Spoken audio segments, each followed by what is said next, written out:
Framed by rolling hills of soft yellow velvet and the meandering line of the distant horizon, beneath a sky of blooming purple whirls like royal ink in dark oil, brushed by warm cinnamon wind, watched by an audience of outside things, a round table of armored knights and a handful of mortals, Zheng swung for July. She was so fast it took my breath away. Even 60 feet distant, just witnessing the motion was enough to make me flinch. Zheng's punch was a flicker blur against the background of purple and yellow, her clenched fist a scorpion sting lashing out with all her weight behind the blow.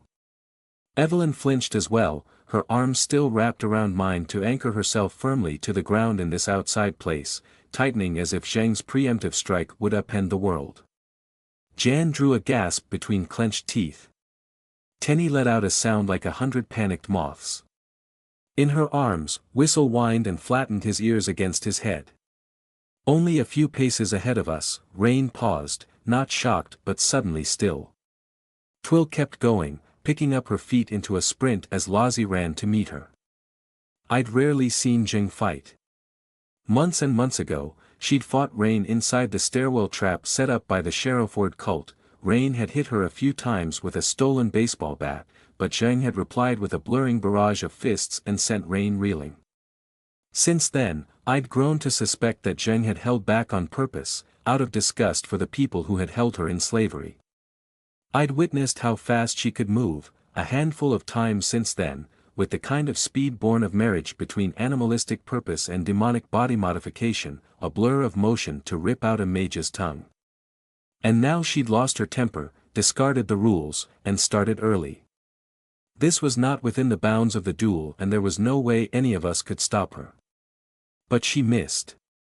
Before Jan had time to complete her gasp, before my flinch had finished, before Twill had sprinted another 2 steps, Zheng's punch sailed through open air.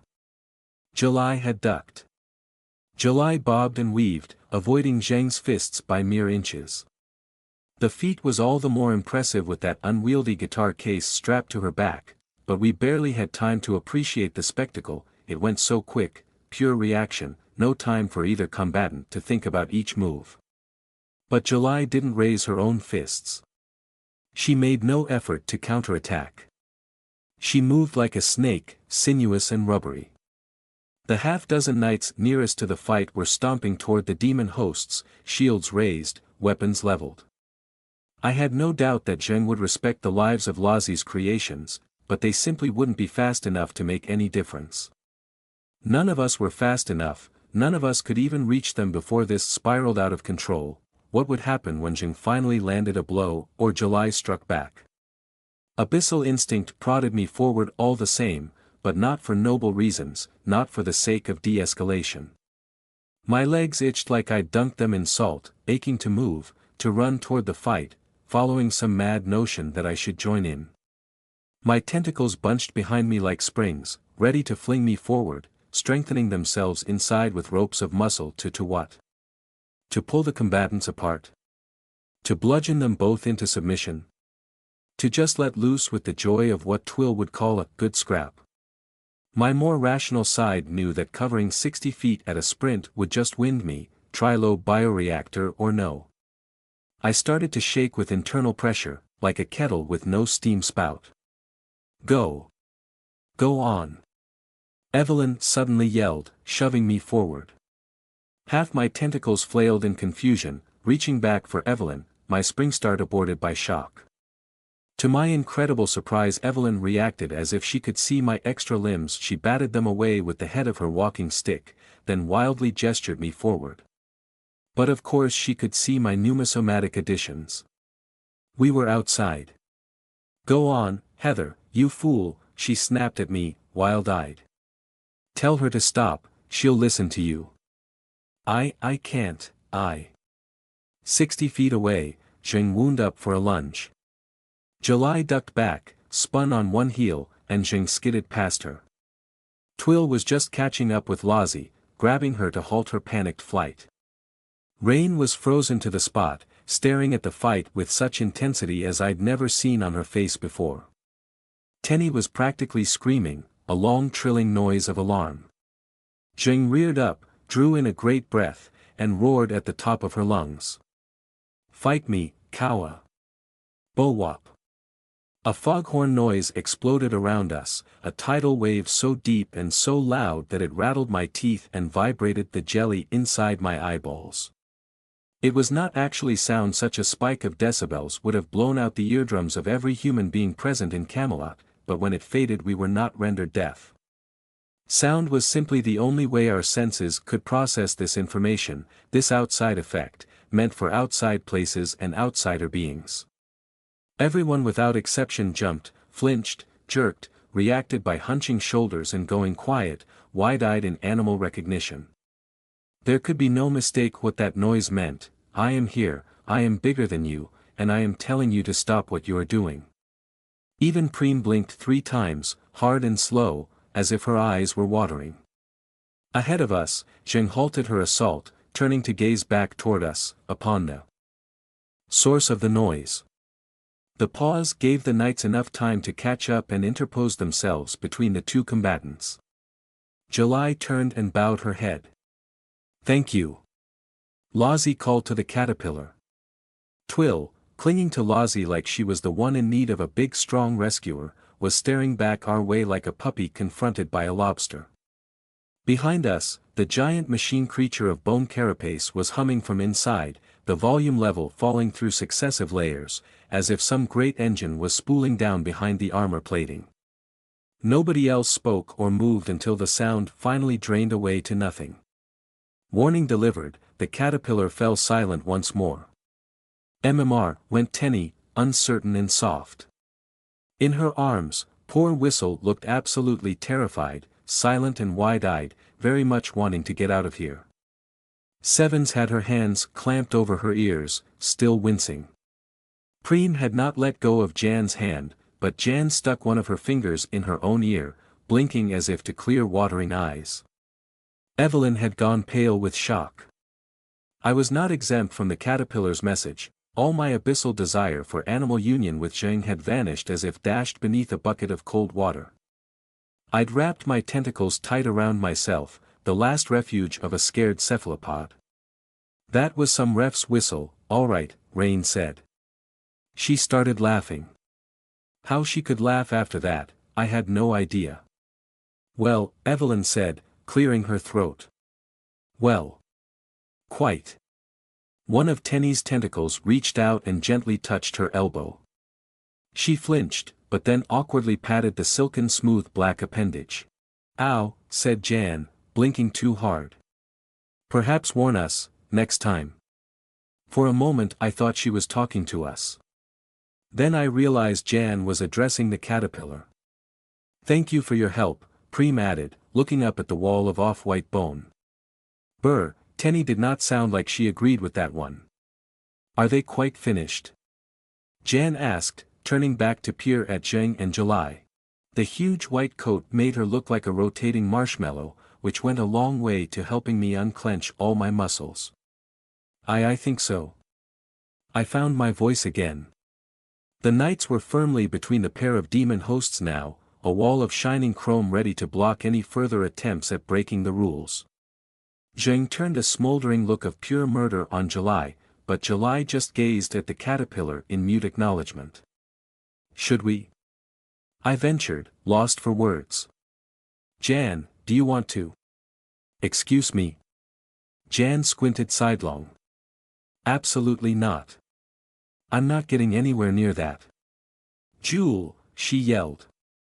"Jewel, what are you doing, you huge dingbat?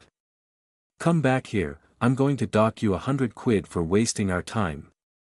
July did not reply, outlined against the rolling hillsides.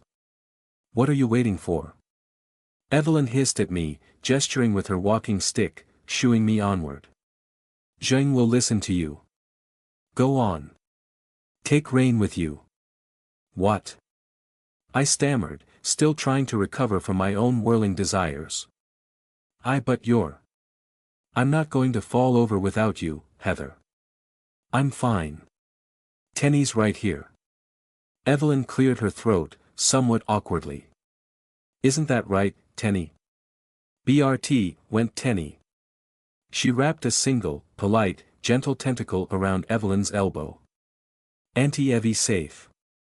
Right, right. I nodded, trying to gather myself, feeling like I'd been spread out in a gooey puddle across the ground. I took a couple of wobbly steps away from the group which still lingered by the open gateway, but my head was spinning. My heart pounded in my chest and cold sweat had broken out all across my torso, just from witnessing two transcendent predators locked in a moment of combat.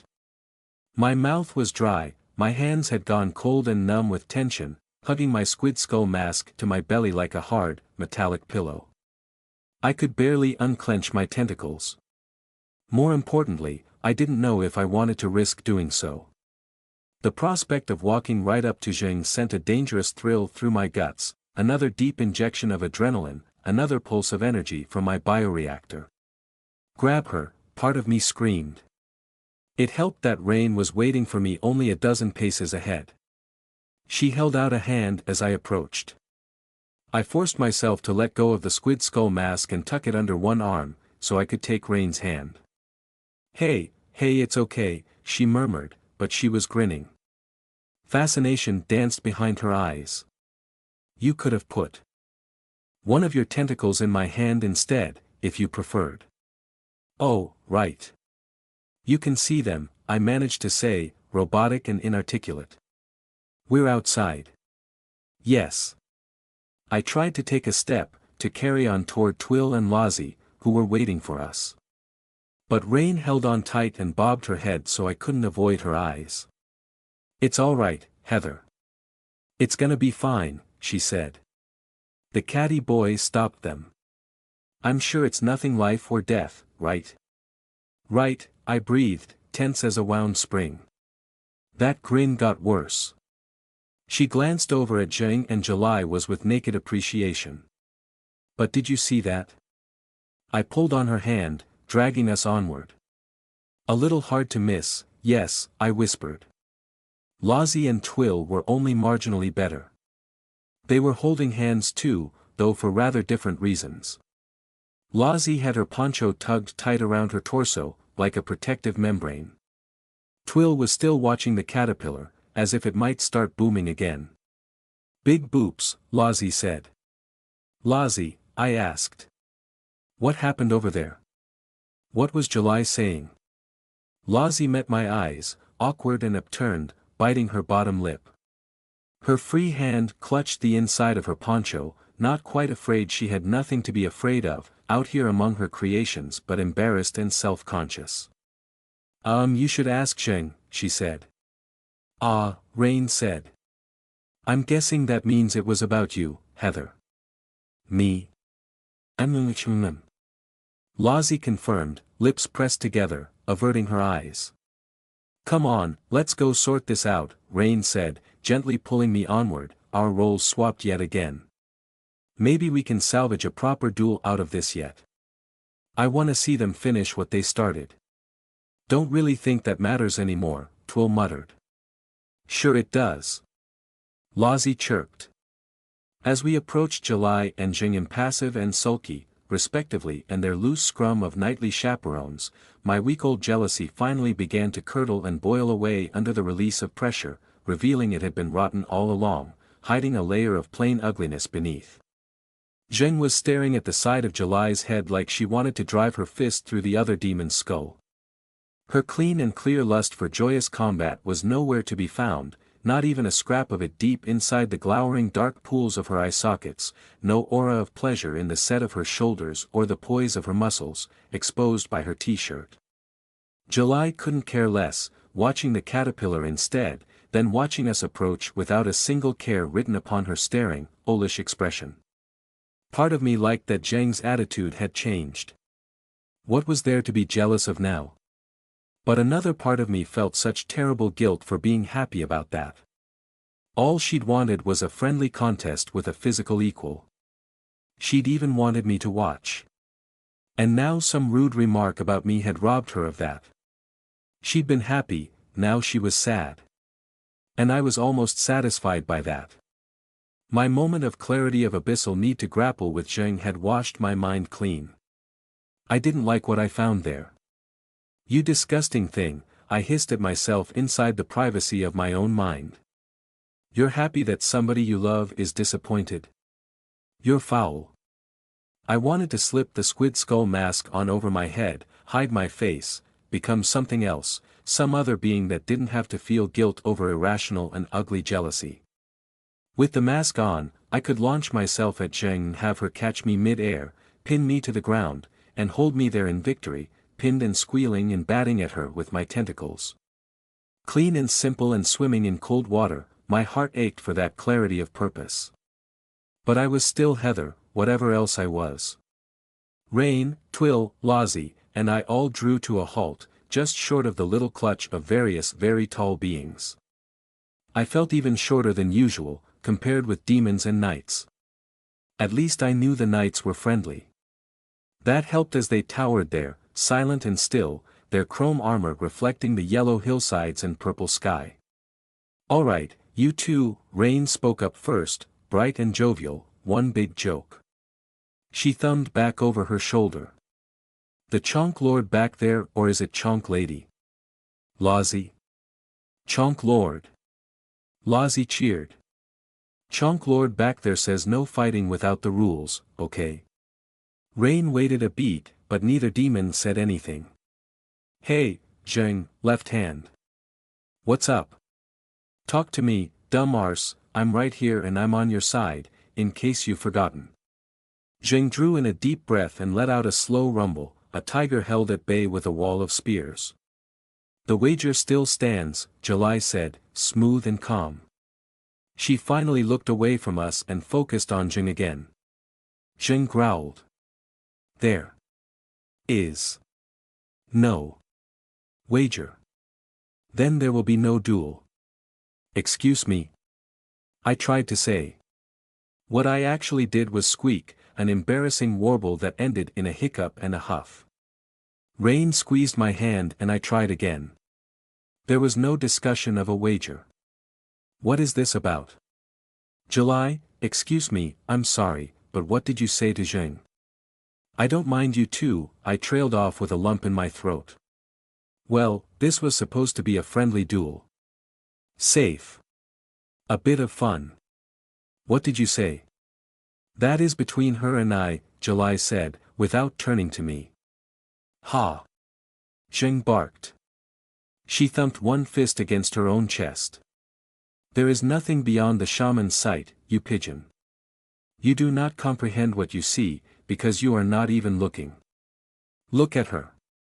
"You are fond of your octopus," July replied, cool and level, delicate yet sharp. "That much you have established." "At length. The wager remains the same." "Oh octopus." I ventured. "Me?" "Duh," Twill said. Zheng opened her mouth wide and roared at July, past the jagged barrier of nights between them. "I will rip your head from your shoulders and stop your throat with dung. There will be no wager because I will eat your marrow and cast your guts out for the vultures." I had never seen Zheng so angry, at least not without following it up by ripping somebody apart. It was like standing next to a bottled hurricane she was holding back, her anger kept in check, pressurized by the lack of outlet. Just like me. I flinched very hard and barely resisted an urge to scramble behind Rain, my tentacles bunching and tightening to protect my core. Twill was suddenly half werewolf, spirit scraps floating around her body. Lozzie sort of vibrated on the spot, hands up by her chin, pattering from foot to foot. At least she wasn't afraid. Just when I thought the caterpillar would have to boom for peace again, Rain raised her voice. "Whoa, whoa. Hey!" Rain yelled. Zheng snapped her teeth shut. I could practically see the steam coming off her hide. "Zheng please," Lozzie whined. Zheng dipped her head, almost ashamed, but still glowered at July. "What wager?" I managed to squeeze the words out. Zheng's attention finally left her opponent and found me instead. Darkly smoldering eyes like pits of fire fixed on mine. The sudden attention sent a pulse of adrenaline and hormones and worse slamming through my veins, confusing my instincts with overlapping desires I couldn't handle. I wanted to leap at her and run away at the same time, scream in her face and fall to my knees in apology. She held out one hand toward me, a pose of both request and offering in the same gesture, the double intent and the care on display in the slow motion of her muscles, the curl of her fingers, and the way her expression finally softened into quasi-religious reverence. Zheng hadn't looked at me that way in weeks. "Shaman," she purred. "Zheng," I breathed. "I'm here." Rain gently pushed me toward Zheng's outstretched hand. I took it, subconsciously coiling tentacles around her wrist and forearm. She pulled me in close and turned me around by the shoulders, to face July. With my back pressed against Zheng, the heat pouring off her soaked into my tense muscles, a knotted week-old tension and turned me pliant as butter. Then, without warning, Zheng scooped me up like a handbag puppy. Wah! I let out a yelp of surprise, spluttering and flailing. "Zheng!" She hoisted me into the air, one arm cradling my buttocks for support, the other around my belly, lifting me until my head was level with hers, displaying me to July like a trophy. Instinctively I lashed myself to her with my tentacles, holding on like a squid to a rock in a strong current. Rain struggled not to laugh and Twill openly snorted. Lozzie went red in the face, covering her mouth with her poncho, flapping around with her other hand like she was watching a romance scene in a soap opera. "Look at the shaman," Zheng rumbled at July, "if you would have me think you a bird of prey and not some brain-addled pigeon." "I see an octopus," said July. "Big deal. You're in the wrong place and doing the wrong thing. You know it too." "Zheng, oh my goodness," I spluttered, blushing bright red in the face, feeling like a tiny dog waggling my legs in the air. Whatever pride she had in me was rather overwhelmed by sheer embarrassment. "Put me down." "Maybe you should listen to her," July suggested. "Ah, come on," Twill said. "This is getting silly." "Heathy, go up." Lozzie cheered. But Zheng's next words emerged with none of the humor the rest of us were trying to inject into this tense situation. She purred deep and low, rich with the promise of bloody violence, right next to my head. I froze at her tone, the anger and the love. If the shaman so wished it, Zheng told July, she could dismantle you piece by piece and send each piece to a different void. There would be no defense against her.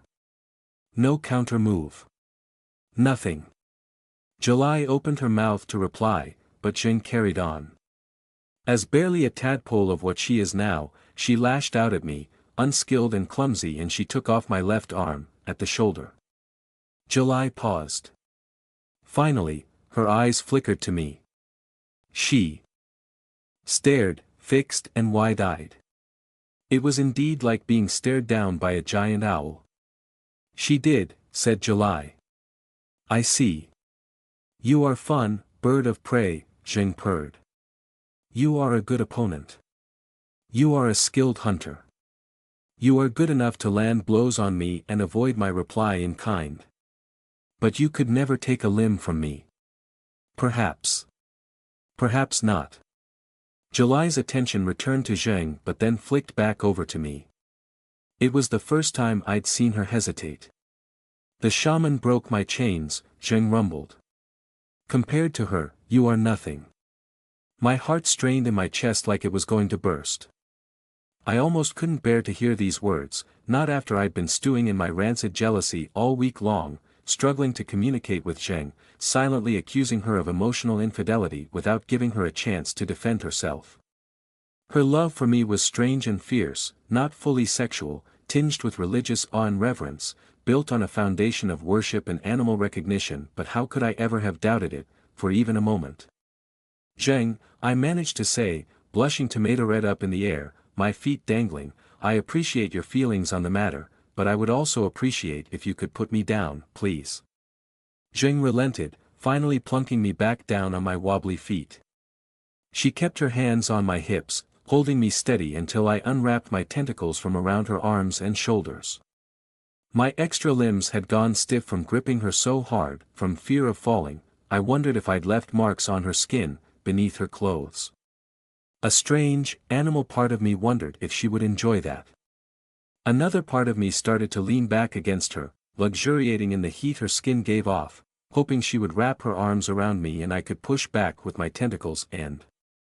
I snapped to, standing up straight. Not now, maybe not ever. We were still right in the middle of a very tense situation. Chains are of the mind, July said to Zheng. You were born free, fledgling, Zheng said. You do not understand. I feel like I'm still missing something here.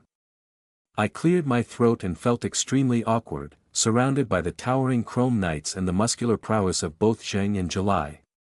What wager are you demanding, July? What is going on here? I think I'm following, Rain said quietly.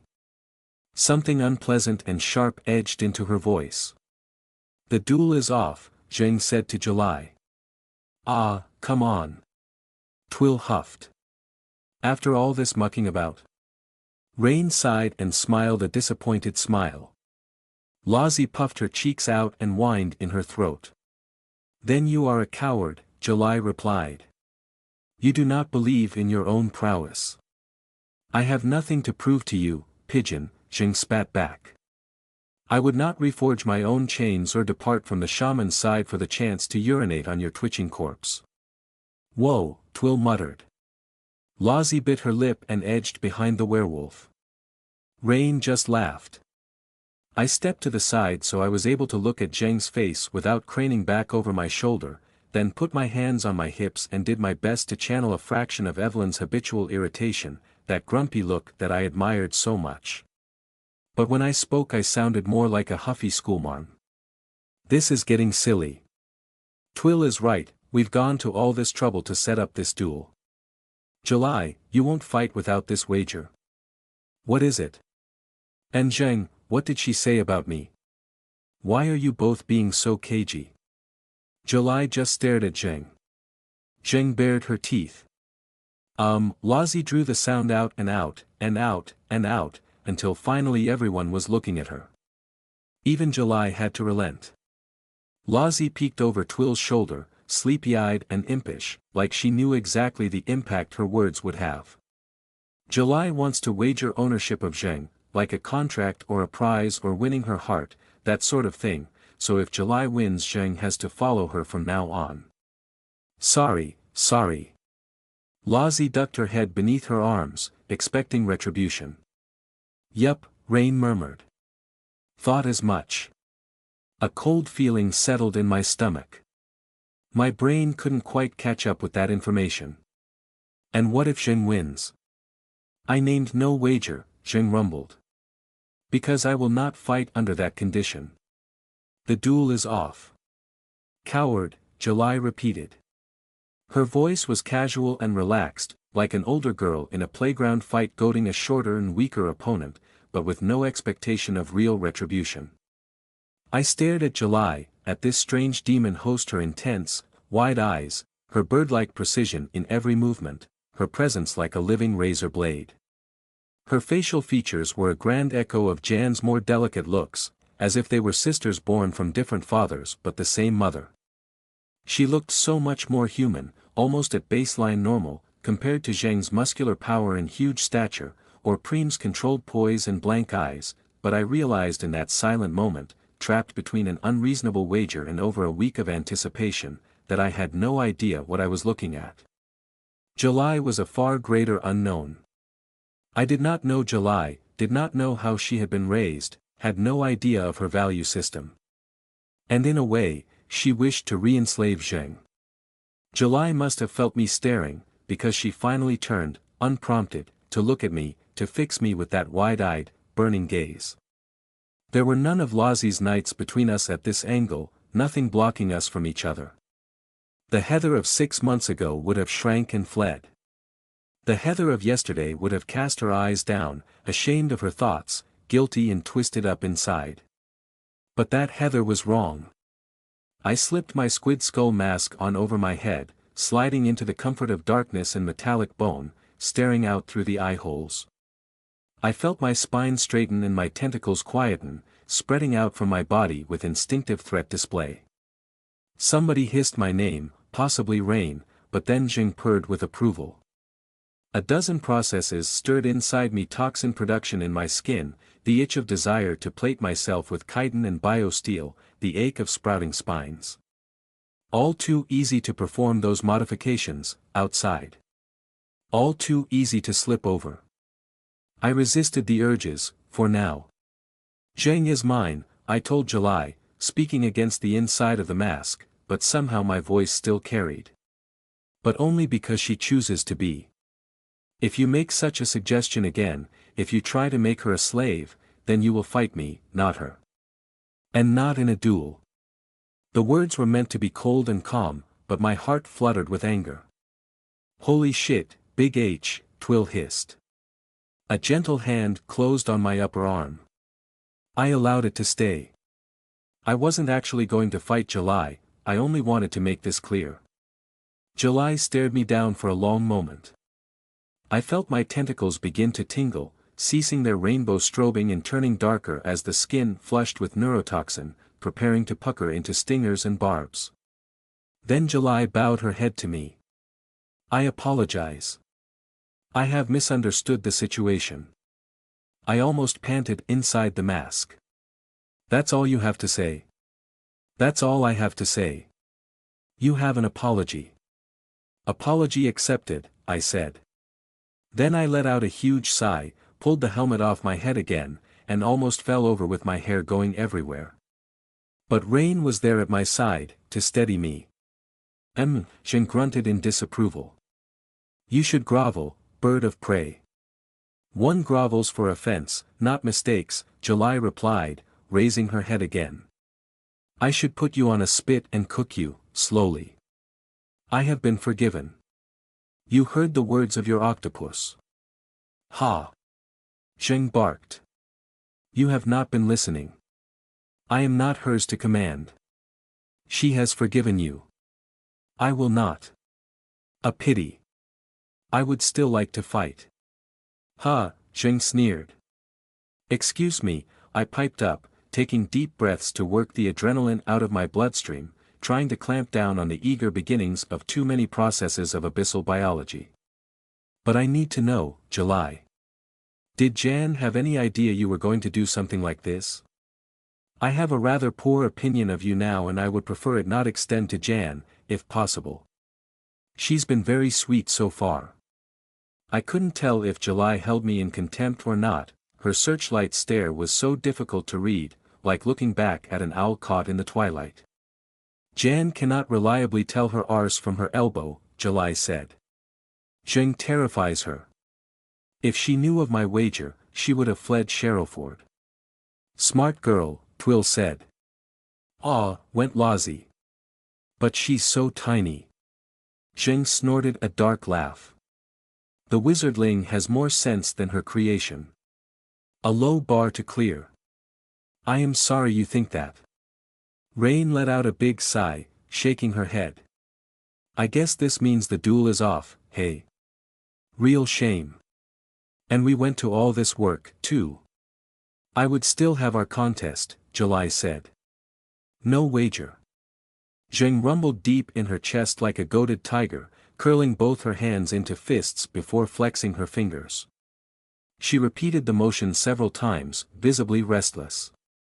Zheng, I spoke up, reaching toward her with one tentacle and gently touching her flank. I would like you to enjoy yourself. It is important to me. I swallowed and forced myself to keep going. If you want to fight July, for fun, then please do so. What is the point? Zheng asked, speaking to July. I expected so much more. I may not be able to pin you to the mat, July said, but I will knock you down time and again. You are strong, but you are slow. And you will pay for the insult, Zheng rumbled. Zheng, I repeated her name, my voice a reedy tremor. Zheng's dark, flashing eyes turned sidelong to catch mine. Shaman. Do it if you wish. It's up to you. But you aren't ever going anywhere, not if you don't wish to. Zheng took a deep breath. A savage grin ripped across her face. Very well, Shaman. For you. The rules are simple enough, Evelyn. Explained. Now both of you listen, or I'll have Preem twist your ears off. She stood with her back as straight as she could, walking stick planted at an angle, her scrimshawed thigh bone tucked under one elbow. Between her pose and her disciplinary glower, she looked more like she was delivering battle plans than adjudicating the demonic equivalent of a boxing match. And I stood right next to her, trying not to openly admire her poise. I had other things to think about right then. Zheng and July stood a few paces away, having trudged back over to the gateway, the caterpillar, and the dubious carapace bench. A small cluster of knights had trailed us as well, just in case Zheng and July decided to break their ceasefire early. But the demons had shown every sign of listening patiently, so Lazi had gestured by flapping her poncho, and the knights had fanned out to take up positions around the edge of the imaginary boxing ring. Lazi and I flanked Evelyn, the metaphorical power behind the throne. That was a strange feeling, as I stood there and listened, realizing that I, little old me, with my scrawny muscles and lank hair, I was the big stick. Well, Lazi was too, but that was even stranger. The others were all by the bench, all except Sevens and Tenny, who had stepped back through the gateway, back to Sherrowford and home, carrying Whistle. We had wordlessly agreed that the coming level of violence was not for children or dogs, even if it was going to be strictly non-lethal. Rain stood at the end of the bench, hands on her hips, watching July and Zheng with a curious look on her face, faintly amused. Jan and Preem sat side by side, a stark contrast in height even when sat down, made worse by Jan's massive white coat that swamped her like castle walls around her slender body. She wiggled pink-clad legs over the side of the bench. Preem had the tub of strawberries open in her lap, chewing slowly. Jan had performed her magical pocket trick again, producing a polystyrene fast food box of fried chicken from thin air. The smell had drawn Twill over like a pet dog hearing the food cupboard open in a distant kitchen, but Jan had frowned over her dark sunglasses, making a show of refusing to share.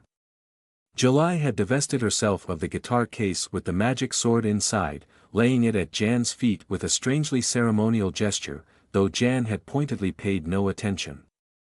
As far as I could tell, she'd refused to touch the thing at all. But Jan couldn't hide the true direction of her interest. She kept casting sidelong, covert glances over at Lazi. But she had to lean forward around the collar of her own coat every time, which ruined her attempt at subtlety. One round, Evelyn continued.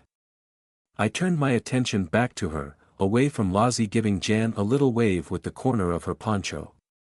No time limit. Though if it goes on for hours, we will call a draw. Some of us have better things to do than watch a glorified mud wrestling match. Wizard, Zheng rumbled a warning. And you can shut your mouth for once, you giant lug, Evelyn snapped back.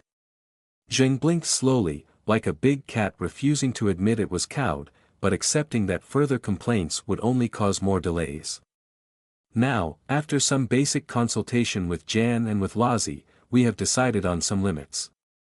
These apply to both of you, understand? Evelyn didn't wait for an answer.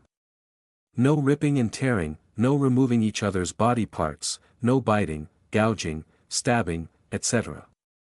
Blows and grapples only. Understood, July said. Zheng grunted. Acceptable. Evelyn gave Zheng a look like she wanted to spray her with a garden hose. If you break the rules, the caterpillar will sound off again. Don't, because none of us want that. If either of you are knocked down and can't rise after 10 seconds, you lose. Same for being pinned, if you can't break the hold and rise after 10 seconds. This is very simple and straightforward. Have I made myself clear? Who counts? July asked.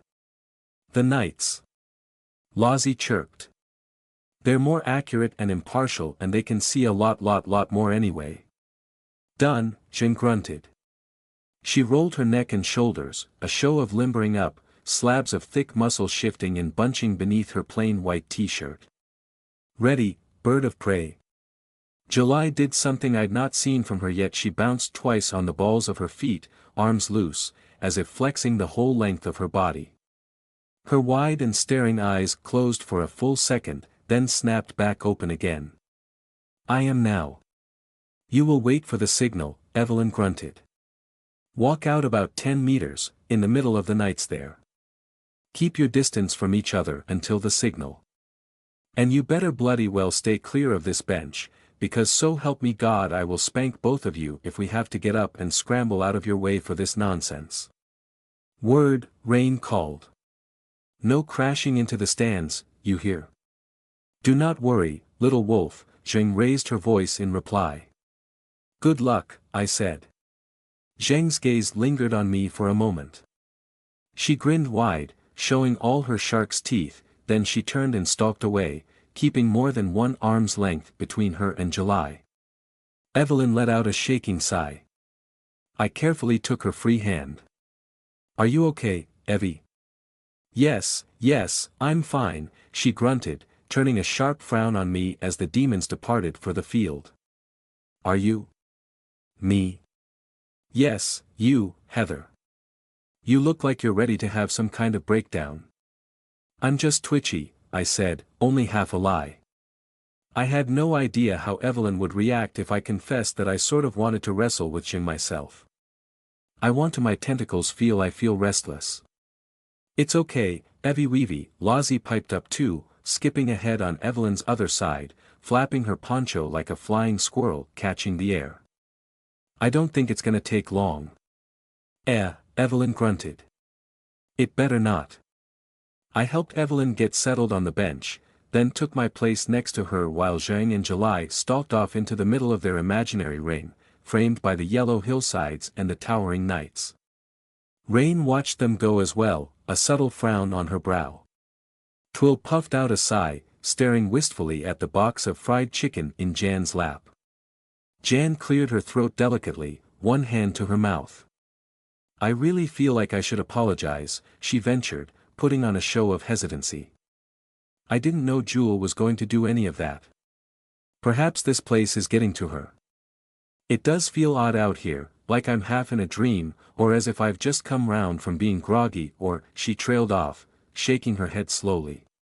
It's not your fault, I said. And yes, being outside does that to people. I've almost lost my appetite, she said. Wish you would, Twill whispered. Still, it's a pretty raw impression, Jan said directly to me, across Evelyn's lap. She had to lean forward to make her face seen around the bulk of her huge puffy white coat, sitting on the bench like a splayed marshmallow. For the record, there's no way I would have somehow taken on your Zheng friend. Absolutely not. Zheng is not scary, Preem said. She selected another strawberry and held it up to the sky, as if the purple light of Camelot was shining through the red flesh of the fruit. Perhaps not to you, Jan sighed. But I beg to differ. Well, I said, a little embarrassed. Friend, yes, but more Lozzie chose that exact moment to flounce past, flapping the hem of her pastel poncho like a jellyfish membrane. She stopped in front of Jan, bit her lip, and looked down sidelong at the tiny, delicate mage in her pink and white tracksuit. I'd never seen Lozzie act shy before. She played it off by putting on a little show, but it was plain to see. Jan, on the other hand, had no hope of hiding her emotions. She looked up at Lozzie, eager and interested, but then wet her lips and had nothing to say, stuck with her mouth open. Hi. Lozzie chirped eventually, doing a little jump turn toward Jan, poncho and hair going everywhere. Hello. Yes. You and I, we must talk. Jan said. You're Lozzie, yes. May I call you that? I'm Jan, we should well. You know. Lozzie tilted her head one way, then the other. Later? Are you staying to hang out or have you gotta go after back home real quick? Fight time is now and fight time is kind of stressful so I have to pay attention and watch in case of bad things, but bad things probably won't happen but you know how it is. Or maybe you don't. Which is fine too. Jan just stared, slightly stunned, hanging off every word. May I? You're quite welcome to hang out, I said. But maybe not July. She has to, I don't know, wait in the cellar or something. Jan winced and sighed. We do come as a set. Again, I'm very sorry. I'm only being sore, I said. Don't apologize for other people. Lozzie chirped. She giggled and pulled the hem of her poncho up to cover her mouth. That is a very fetching outfit, by the way, Jan said. Very nice. I do like it. Wanna borrow? Lozzie waved a corner of pastel fabric at her, a cephalopod communication gesture. Jan laughed softly.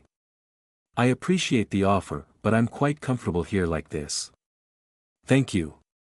Flirt later, Evelyn grunted. Are they ready yet? I think so. Lozzie said, bouncing forward a few steps and peering out at the combatants. Jan cleared her throat and busied herself chewing on a piece of chicken. It's not flirting, really. Absolutely not. She tooted, frowning at Evelyn. You know what I think? Rain spoke up, full-throated and confident. She was peering out at Zheng and July with a shrewd frown. I think July was just trying to psyche Zheng out. I'm sorry. I asked. Oh, Jan said. Oh, well, maybe. That's not her style though. You're kidding, right? Twill said. She's all about unsettling. Have you ever looked at her? Shit. Unsettle her before the fight, Rain explained for my benefit. Put her off balance with an emotional attack. Make her lose her temper, think more was on the line than really was. Smart move. Not what I would do with Zheng, but smart move all the same. You mean you think it was all a lie? I asked. It's not impossible. Rain shot me a wink. You're not so good at subterfuge, Heather. Twill suddenly laughed. You can say that again. Oh shush, I struggled not to blush. I just never thought of that. It is a good point, Jan added, chewing on a mouthful of fried chicken, then licking her fingertips. It's not as if she or I could magically compel Zheng, anyway. How was she going to enforce the result? Violence, suggested Rain. Hardly, Jan said, pulling a distasteful grimace. Don't, you'll put me off my lunch. I was shaking my head. I can't believe this. You're all stupid, Evelyn grumbled. Lozzie, are we ready? Maybe. Lozzie chirped, bouncing from foot to foot. In the middle of the loose ring of knights, Zheng and July faced each other. Zheng rolled her shoulders like a prizefighter limbering up her weapons, but July just stared, relaxed and placid. Lozzie raised and waved both hands. Wah! Ready, she called. Jan, I said with a sigh, before this kicks off, finally, I really must put this in perspective. What is July, to you? Are you sisters, or more? Or less, that's a thing too. I cleared my throat, feeling awkward. If you don't mind answering, of course. I am not asking for that level of detail. I squeaked out. Next to me, Evelyn sighed and put her face in her hand. Twill snorted a laugh. No, Jan said, polite but unimpressed. She's a sister, at best. A difficult one, too. We're not like you and your Zheng, we're not screwing each other. I blushed again, hard. Zheng and I mean, that isn't what we don't have sex. It's not like that. It's just I'm trying to figure her out. As a demon. I thought you might have something to share. I'm sorry. I got the wrong impression. Sorry. Jan opened her mouth to answer, but Evelyn got there first, turning a deep, piercing frown on me. You don't, she demanded. You and Zheng. You don't do it. Evie. My blush deepened. I could almost feel the steam coming off my face. Just answer the question, she hissed. Well, no. We don't. Evelyn blinked once. Ha! Jan let out a long-suffering sigh and leaned back into the sanctuary of her coat again. Your polycule is a nightmare. You can tell we're a polycule? I asked. I mean, we're not. We're not a polycule, Evelyn grumbled. Evelyn and I glanced at each other. I froze and swallowed, tentacles squirming in horrible discomfort either side of me. Evelyn cleared her throat and looked away. Twill was struggling to contain her laughter so badly that I thought she might fall off the bench. Oh, Jan said, sinking back behind the wall of her coat. My apologies, indeed. Hey, hey, Rain said, waving a hand behind herself to catch our attention, while hers stayed locked on the pair of demons. They're gonna start. Lozzie had the hem of her poncho raised in one hand, held high like a flag ready to descend. We fell quiet, all eyes on the combatants. My heart climbed into my mouth. Evelyn's hand squirmed into mine. Ready. Lozzie cheered. Set. Ding ding ding.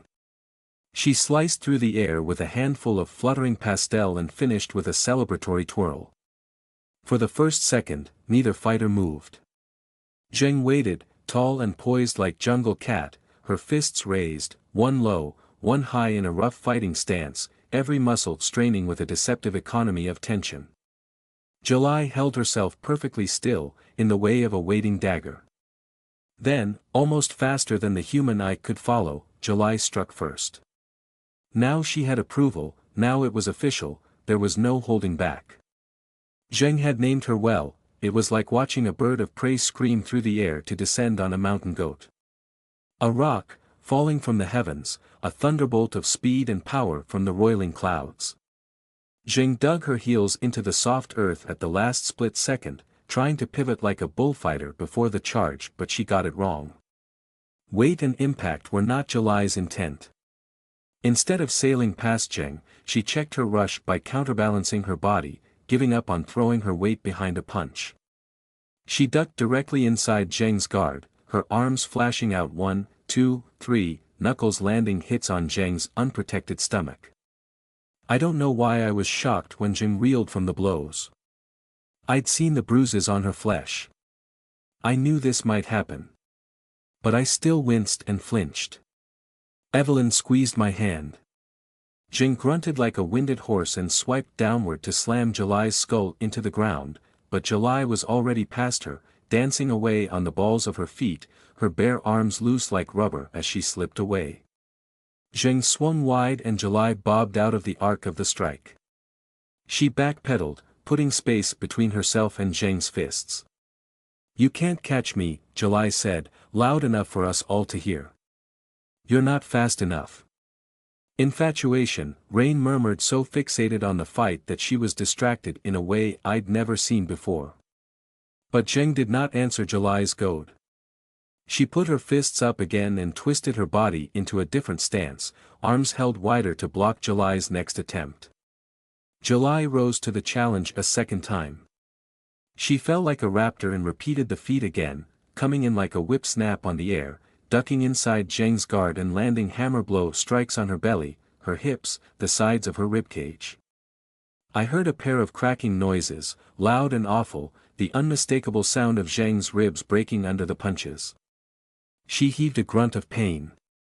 July slipped away again, weaving and ducking and twisting like a winged snake. Zheng roared with her final missed counterattack, fists finding empty air instead of flesh. She turned and spat a mouthful of blood onto the grass, but then she grinned. Come at me, pigeon. I almost have you. This time there was no pause. July came in a third time, then a fourth, her body whipping around like a length of steel cable. She stuck Zheng in the face, a slamming impact that made Zheng's head snap to the side. Then, finally, Zheng managed to block a blow with her forearm, but July saw it coming and followed up with a strike from another angle. I heard another awful crack, the sound of a breaking bone in Zheng's arm. Go down, July said, hopping back. Or I'll keep hitting you until a concussion. Soon, pigeon, Zheng grunted. She was bleeding from her lips, face blossoming with dark bruises, shoulders hunched in pain. "Oh my goodness," Jan murmured. "Rain, I do believe you're right." "And Zheng's rejecting her," Rain said. "Her whole way of fighting. Shitting on the technique. But I don't get this, what's her plan?" "She's already won," I muttered. A feeling filled me like nothing I'd ever felt before, a recognition, an instinctive knowing, though I couldn't put it into words. I'd never so much as watched a boxing match before, I had no idea how any of this worked, how could I be remotely certain? My tentacles ached to imitate Zheng's fists, every inch of my skin itched all over with a wordless urge to sprout and bloom. If Evelyn hadn't been holding my hand, I would have leapt to my feet with the sheer energy of the moment. I was sweating like crazy, almost panting, my head flushed like my brain was bathed in honeyed fire. "Heather." Somebody said my name. I wasn't sure who. "Zheng's already won." "She's already won." I repeated. July lunged for Zheng a sixth time. I was so sure of Zheng, so certain deep down in my abyssal guts, that I was not prepared at all. Zheng twisted as if to catch July, to snatch her fists from the air and pin her, but July saw it coming. Zheng went left, because July had always gone left up until now. I only realized that when I saw the mistake. But this time July went right, ducking around Zheng, taking it wide as if she'd been warned off. But then she stepped in close and actually stopped, full stop, for just a split second. Just long enough to wind up a hammer blow to the back of Zheng's neck. Crunch, crack. Zheng's head snapped forward. I saw the strength go out of her limbs. Connections cut. Nerves interrupted. She was a demon host, she'd heal in minutes. I had no real fear for her safety or health, but she'd lost. A band tightened inside my chest, around my heart. Her rejection had failed. But as Zheng started to crumple forward, July allowed herself a split second of relaxation, a single moment of appreciation for a job well done. Muscles stilled, pose slackened, breath left her parted lips. Zheng's right leg shot out and caught the ground like a spring. She twisted around, turning the crumple into a pounce, a tiger coming out of a feint and into a rugby tackle. It would take more than one sucker punch to break Zheng's spine.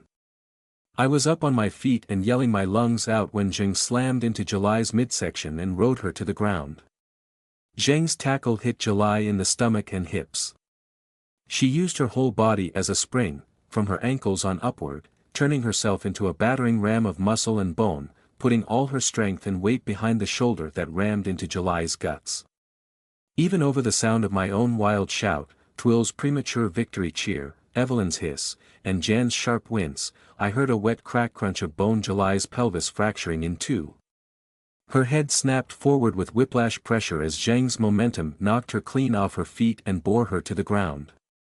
For a split second the pair of demons were suspended in the air, a freeze frame of perfect technique, captured forever against the yellow horizon and void purple skies of Camelot. July's perpetual wide-eyed look was supplemented by her jaw hanging open in shock. Zheng grinned with sheer savage glee, showing her maw of shark's teeth. Then they slammed into the yellow velvet grass, so hard I thought I could feel the vibration in the soles of my trainers. July's skull bounced off the ground and Zheng drove her into the earth. Another uncontrolled shout tore from my throat, like I couldn't help myself. I'd never felt this way before, in the grip of a physical need to celebrate and leap and yell and wave my arms or my tentacles at somebody else's success. In that moment I finally understood those cheering crowds of football fans, roaring like one gestalt animal whenever their team scored a goal. I would never again look down on such exultation. "She's got her!" Twill yelled, pumping both fists in the air, much more used to this sort of thing. "Looks that way," Jan said through clenched teeth. Evelyn surged to her feet next to me, craning her neck as if to get a better view of the fight, though she had a perfectly clear view just sitting on the makeshift carapace bench. Even she wasn't immune to this rush of shared sensation. But her body couldn't quite keep up, she almost stumbled in an effort to steady her weight on her walking stick. She flinched when I caught her with one hand and one tentacle, but then she clung to my side as she found her feet. Preem had paused in lifting a strawberry to her own mouth, blank white eyes staring ahead. Lozzie hopped from foot to foot like an overexcited rabbit, poncho fluttering. Behind us I heard a gurgle of shock from the direction of the gateway. I couldn't tear my eyes away from the fight to check the source, but that was unmistakably Sevens, snuck back over here to watch. Only one of us didn't react. Rain neither cheered nor winced. Hands on her hips, her expression a mask of focus and concentration, she watched the demons hit the dirt with a squint in her eyes and a frown on her brow. "Don't be so sure," Rain murmured. Everything I knew about fighting I had learnt from listening to Rain, though I had internalized scant little. I did possess a touch of abyssal cunning, that much was true, but instinctive gut feeling about how to fling oneself across a room with a set of tentacles, or how to flush one's skin with tetrodotoxin and hiss one's throat raw at a bigger predator, none of that helped with the technical knowledge of a one-on-one fistfight, let alone a competition with formal rules. I'd never so much as watched a boxing match or a martial arts video, at least not before I'd met Rain. But when she'd gushed to me about the intricacies of knife fighting and self-defense, she had made one thing abundantly clear: most real fights went to the ground, went there quickly, and did not come back up again until one combatant had lost. My gut said surely this was over. July was fast, but Zheng had her now. Doubt crept into my heart, because my heart trusted Rain. What did she see that the rest of us missed? For half a second after the impact, the demons just lay there in a heap of bruises and broken bones, entwined together with Zheng's arms around the small of July's back and her head buried in the side of July's chest, bare skin against bare skin, sweat mixing, both of them winded so hard they had to pause. Later I would look back on that half second and realize my earlier jealousy was deeply misplaced. Zheng, my beautiful rumbling giant of muscle and red chocolate skin and body heat like a furnace, was snuggled up tight against another woman, a woman she had been physically pursuing for weeks, who she had lusted after, and was about to claim. This was not sex, but it was what Zheng wanted, a moment of meaning written with the joining of their own bodies, and all I cared about was that grin of joyous triumph on her face, her satisfaction and violent pleasure. She was having fun and I was loving it. A lifeless seed stone finally germinated into a clean and healthy green sprout, deep inside my chest and gut, soaking up toxic swamp filth and beginning to purify the waters. But only beginning. Right then was hardly the moment for fully processing that feeling. Now was the time for more violence. Both combatants whirled back to life before the rest of us had time to take another breath. July bucked beneath Zheng, twisting to get away like a rattlesnake caught by a fox, all sinew and steel cable muscle. But her legs were pinned beneath Zheng's weight and her pelvis was still broken. Demon hosts could ignore pain. I knew that from the terrifying experience of riding along with Zheng's leap from Glasswick Tower, when she'd broken both her legs in multiple places to protect me from any damage, but a snapped pelvis was a structural failure. There was only so much the body could do with misanchored muscles and mulched nerve bundles, at least until demon host healing speed kicked in. But that could take minutes. July had only 10 seconds to get off the floor before she lost the fight. On cue, Lozzie raised one arm straight up into the air, a single finger extended to point at the heavens. All around the edge of the unmarked ring of combat, her knights raised swords and lances and axes and shields, then clashed them together in a great metallic stamp, ringing out over the hillsides. 1. Lozzie shouted. "Why is she not moving?" Twill was yelling. "Zheng, push it." Zheng was clinging to July like a limpet, as if she thought she'd already won. July made a fist and swung a roundhouse at the back of Zheng's head. The punch was clumsy and slow compared with her earlier grace and speed, but still with incredible strength behind the blow. But then Zheng reared up, exploding from the ground like a sprinter from a standing start, using her leg muscles as springs again. July was caught mid-punch, unable to take the opening to wriggle away. Zheng's right arm flew up, then crashed down to pin July's head against the ground. Zheng roared a laugh like a jungle cat, laughing at the hubris of her prey as July's fist glanced off Zheng's ribs. Her other hand slammed against July's own ribcage, pinning her like an exotic butterfly. "Oh come on, Jewel, stay down," Jan sighed. "Okay, that's gotta be it," Twill yelled. The knights clashed weapons against shields a second time. 2. Lozzie called out, flicking up a second finger. July writhed and bucked on the ground, staring up at Zheng with wide owlish eyes between Zheng's own fingers, as if her gaze alone could throw her opponent clear. Zheng laughed right in her face, roaring a taunt that echoed out over the quiet plains of Camelot. 3. Lozzie counted with the knights. "Watch the feet," Rain said a split second before it happened. Zheng wasn't the only one who could feint. July's struggling and bucking was not enough to overcome Zheng's raw strength, backed up by all the power of her abyssal origins, whatever alien fibers and supernatural enhancements laced her muscles and bones. But then, quick as a lizard in the sun, one of July's helpless attempts to throw Zheng off turned into something else. She jerked her legs up into the gap that Zheng had left between their bodies. A wince, an actual wince, passed over her staring, intense face, a wince of pain at what she was forcing her broken pelvis to support. Perhaps not all demon hosts could suppress their human nerves as expertly as Zheng. July jackknifed her body, got her feet below Zheng, and kicked her double barrel in the stomach. "No!" I cried out, carried along that same stream of wild passion as before, but falling into a ravine of dismay. Zheng took the kick with a great oof of breath, but she stayed put, to everyone's shock, especially July's. The smaller demon host tried to take the opening to whip her body out from beneath Zheng. She managed to jerk her head to slip out from under Zheng's crushing grip. But she'd expected Zheng to be thrown off her, so her moves were made with that in mind, muscles already locked into the correct response for the wrong result. Zheng caught July's head again like a mongoose pinning a snake, sideways this time, with July's cheek crushed into the grass, facing us. 4. Lozzie called as the knights counted. July tried to kick Zheng again, legs jackknifing up into a firing position a second time, but Zheng sat on her knees, grinding her broken pelvis into the grass. 5. Zheng lowered her face toward July's, pinned helpless against the earth. A slow, wicked grin parted Zheng's lips, which peeled back upon row after row of razor-sharp teeth. Lozzie's other arm shot into the air. 6. July's breath heaved in hard little spurts. I hadn't known a demon host could visibly panic.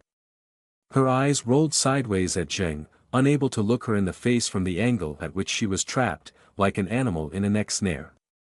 If July had not been a demon, I would have sworn she was terrified, but it was impossible to tell with her wide-eyed, staring look. Zheng brought her clenched teeth to within inches of July's cheek. 7. Out rolled Zheng's tongue, inch after inch of thick, wet, red meat, almost a foot of flickering tentacle that lapped the air just shy of July's quivering eyeballs. "Serves you right, Jewel," Jan muttered. "See what happens when you bite off more than you can chew."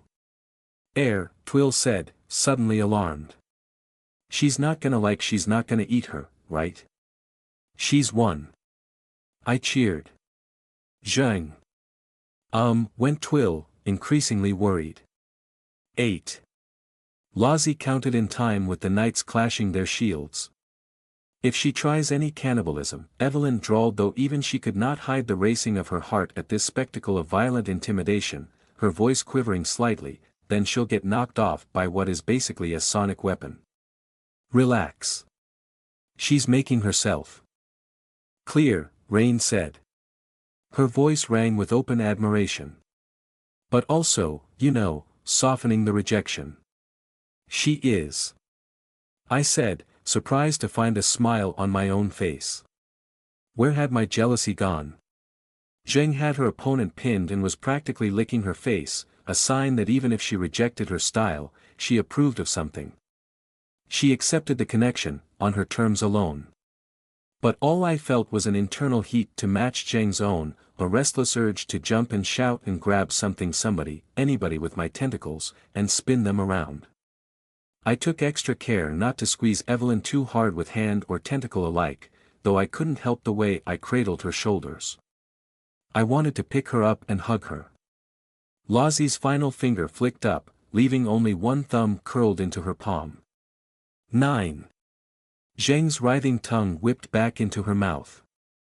She clicked her teeth shut, millimeters away from July's ear. Then I saw her lips moving as she purred some secret to her dancing partner. The loose ring of knights raised their weapons to clash against their shields of final time. Beneath Zheng's grip, July finally relaxed. The fight went out of her, eyes wide and staring ahead as if she'd already resumed her habitual owlish poise, despite being pinned to the ground. Zheng, to my shock and horror, relaxed with her. Zheng! The cry tore up my throat. July moved so fast she was almost a blur. She pulled her arms upward so her palms were flat on the ground either side of her chest, then twisted her hips and legs like a rubber band wound tight around a pencil, putting every ounce of muscular strength and surprise into throwing Zheng off her body. Zheng was hurled into the air like a pebble from a sling, a tangle of flailing limbs going up and over July's head. My chest constricted. Victory, stolen. Holy shit, Rain breathed, awe in her trapped words. She saw the result a moment before the rest of us realized. Zheng's arc was not uncontrolled at all. Though thrown off July's legs and into the air, Zheng's right hand never left July's skull. For one gravity-defying moment of acrobatic brilliance, she was balanced upside down on her own joint-locked arm, planted on July's head, her legs in the air, other hand whirling to catch herself. She was grinning wide, eyes blazing with joy, deep in her element. July twisted again, taking advantage of the split second in which Zheng's weight was in motion. She jackknifed her body, screamed in pain at her shattered pelvis, and attempted to leap to her feet. But Zheng landed in a folded squat, one hand still cradling July's skull like an eagle with an egg. Down! Zheng roared. She slammed July's skull back into the ground. July's whole body cracked like the length of a whip, the impact running through her and drumming her heels on the grass. The knights clashed their weapons upon their shields. 10. Lozzie shouted. She did a little up-down sweep with the fluttery hem of her pastel poncho, like she was waving the Finnish flag at a race. Ding ding ding. Behind us, the gigantic bulk of her caterpillar emitted a low-pitched boop tiny compared to the warning siren from earlier, a single touch of engine plates that echoed out across Camelot, rolling away over the hills and off into the sky. Final bell. Fight was done. Competitors, lay down your arms. Just as with the opening of the fight, nobody moved for a long moment. Was it really over? After all, what set of rules could possibly constrain the beings we'd just witnessed? In reality, it was only the space of 2 heartbeats, but it felt like minutes. Zheng stayed hunched in a squat like an overgrown gargoyle, looming over July's head, one massive hand still pinning her to the ground. The dark pools of her eyes bored down into July. Heaving for breath in victory, running hot with visibly gleaming flash sweat beneath the shifting purple light of Camelot, she was a thing of rough and muscular beauty. July lay supine below her, staring back up, her own chest rising and falling in a slow, steady pant. Her right hand lifted toward Zheng's face, stopped and wavered, then fluttered back down when Zheng did not react. A final rejected gesture. Then Rain started clapping. Bloody well done, she called out. Well done, Zheng. Tough luck, July. Yeah. Twill joined in, clapping her hands over her head. Woo! WH went Lozzie. Zheng finally lifted her claw grip off July's skull. She paused in mid-air for a moment. The position brought to mind a bird of prey toying with a rabbit, though July was no longer the soaring raptor in the skies. Zheng flexed her fingers, rolled her neck to work out the kinks after the failed killing blow earlier, and rocked back on her heels to give July room to rise. But July just lay there, sighed heavily, and closed her eyes. Zheng let out a low rumble. A slow, sardonic grin crept across her face. You almost had me, bird of prey, she said, loud enough for us all to hear. That's going to sting, Jan said with a little sigh. Her neck or her pride, I'm not sure which will hurt more. She'll sulk for weeks over this one. She did ask for it, though. She will be cared for, said Preem. Oh, of course. Jan nodded. Absolutely. I wouldn't dream of otherwise. No hard feelings, not from me. I barely heard them talking. I had eyes for only Zheng. She looked up from July, from her vanquished opponent, her friendly playmate, with her dominance firmly established, and turned to me. Our eyes met across the battlefield as she rose to her feet, skin steaming with sweat, her grin growing with pure satisfaction in showmanship. She beamed with pride, rolling her neck and flexing the aching muscles of her back, watching me with a glow in her face and a smolder in the pits of her eyes. And I finally realized that though the fight was for July, the show had been for me. I let out a trapped breath I hadn't known I'd been holding, shaking and flushed with adrenaline, but for once I was not afraid. A stupid grin kept pulling at the corners of my mouth and I had to blink tears out of my eyes. I felt hot all over, like my skin was flushed and my belly was warm, my tentacles itching to flex and uncoil and pull me across the grass toward her. My hands were cold and quivering and I had to tuck them into my armpits, well, the one that Evelyn wasn't clinging to. You were beautiful. I called out, a choking shout through a dry throat. Zheng ran her tongue along her razor-sharp teeth and bobbed her head. But that couldn't possibly be a bow. Zheng bowed to nobody, not even me. Heather? Evelyn asked, none too steady herself. Are you all right? Just excited. My voice came out in a squeak. I puffed out a long breath, trying to gather myself. That was. I couldn't find the words, I just shook my head, still staring as Zheng curled her back and arms in a huge stretch, healing after the fight. She stuck one hand under her shirt, prodding at the purple bruises blossoming across her skin. For a moment I thought she was about to strip her t-shirt off over her head, but at least she refrained from that excess. Quicker than I thought, Evelyn said. I blinked at her. Ah. That was quicker than I thought it would be, she explained, letting out a sigh to rival July, though hers was a sign of relief. She rolled one shoulder in a half-hearted attempt to dislodge my tentacle, then seemed to think better of it and aborted the motion halfway through. I assumed we'd be stuck here all afternoon while they beat each other black and blue. Evie, Rain said. She turned to us with a big cheeky grin on her face, back to normal after the passing of her fixated awe. I noticed that she still thrummed with hidden excitement, something that perhaps only I was picking up on. Or maybe it was just this intoxicating shared joy. I know you need zero further evidence that you ain't your mother, but you really do know bugger all about demon hosts, don't you? Evelyn glowered at her. I will leave you out here. Rain laughed and spread her hands. Hey, I'm the only one here who's kicked a demon's arse before. Jan paused halfway through the process of standing up, balancing her fast food box of chicken in one hand as she clambered to her feet. Her massive, puffy white coat apparently weighed her down slightly, so she had to use Preem's arm as a handhold. But then she stopped dead and stared at Rain over the top of her sunglasses. Excuse me, she stammered. What demon you've had? Jan squeezed her eyes shut, huffed, and finished getting to her feet. I'm sorry, excuse me, you appear to have short-circuited my language center by talking utter bull. Did I hear that correctly? Rain shot a finger gun and a wink at January.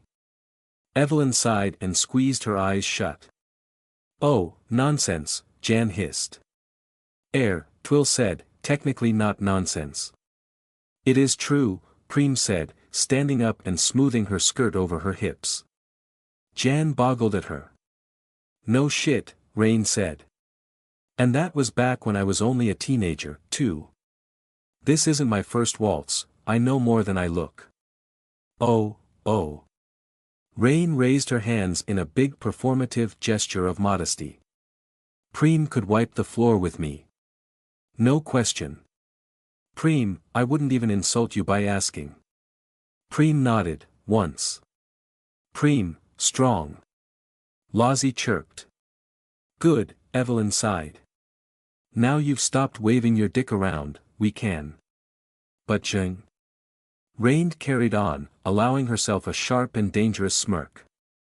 Hey, you never know till you try. Evelyn rolled her eyes. I swallowed down a secret lump in my throat.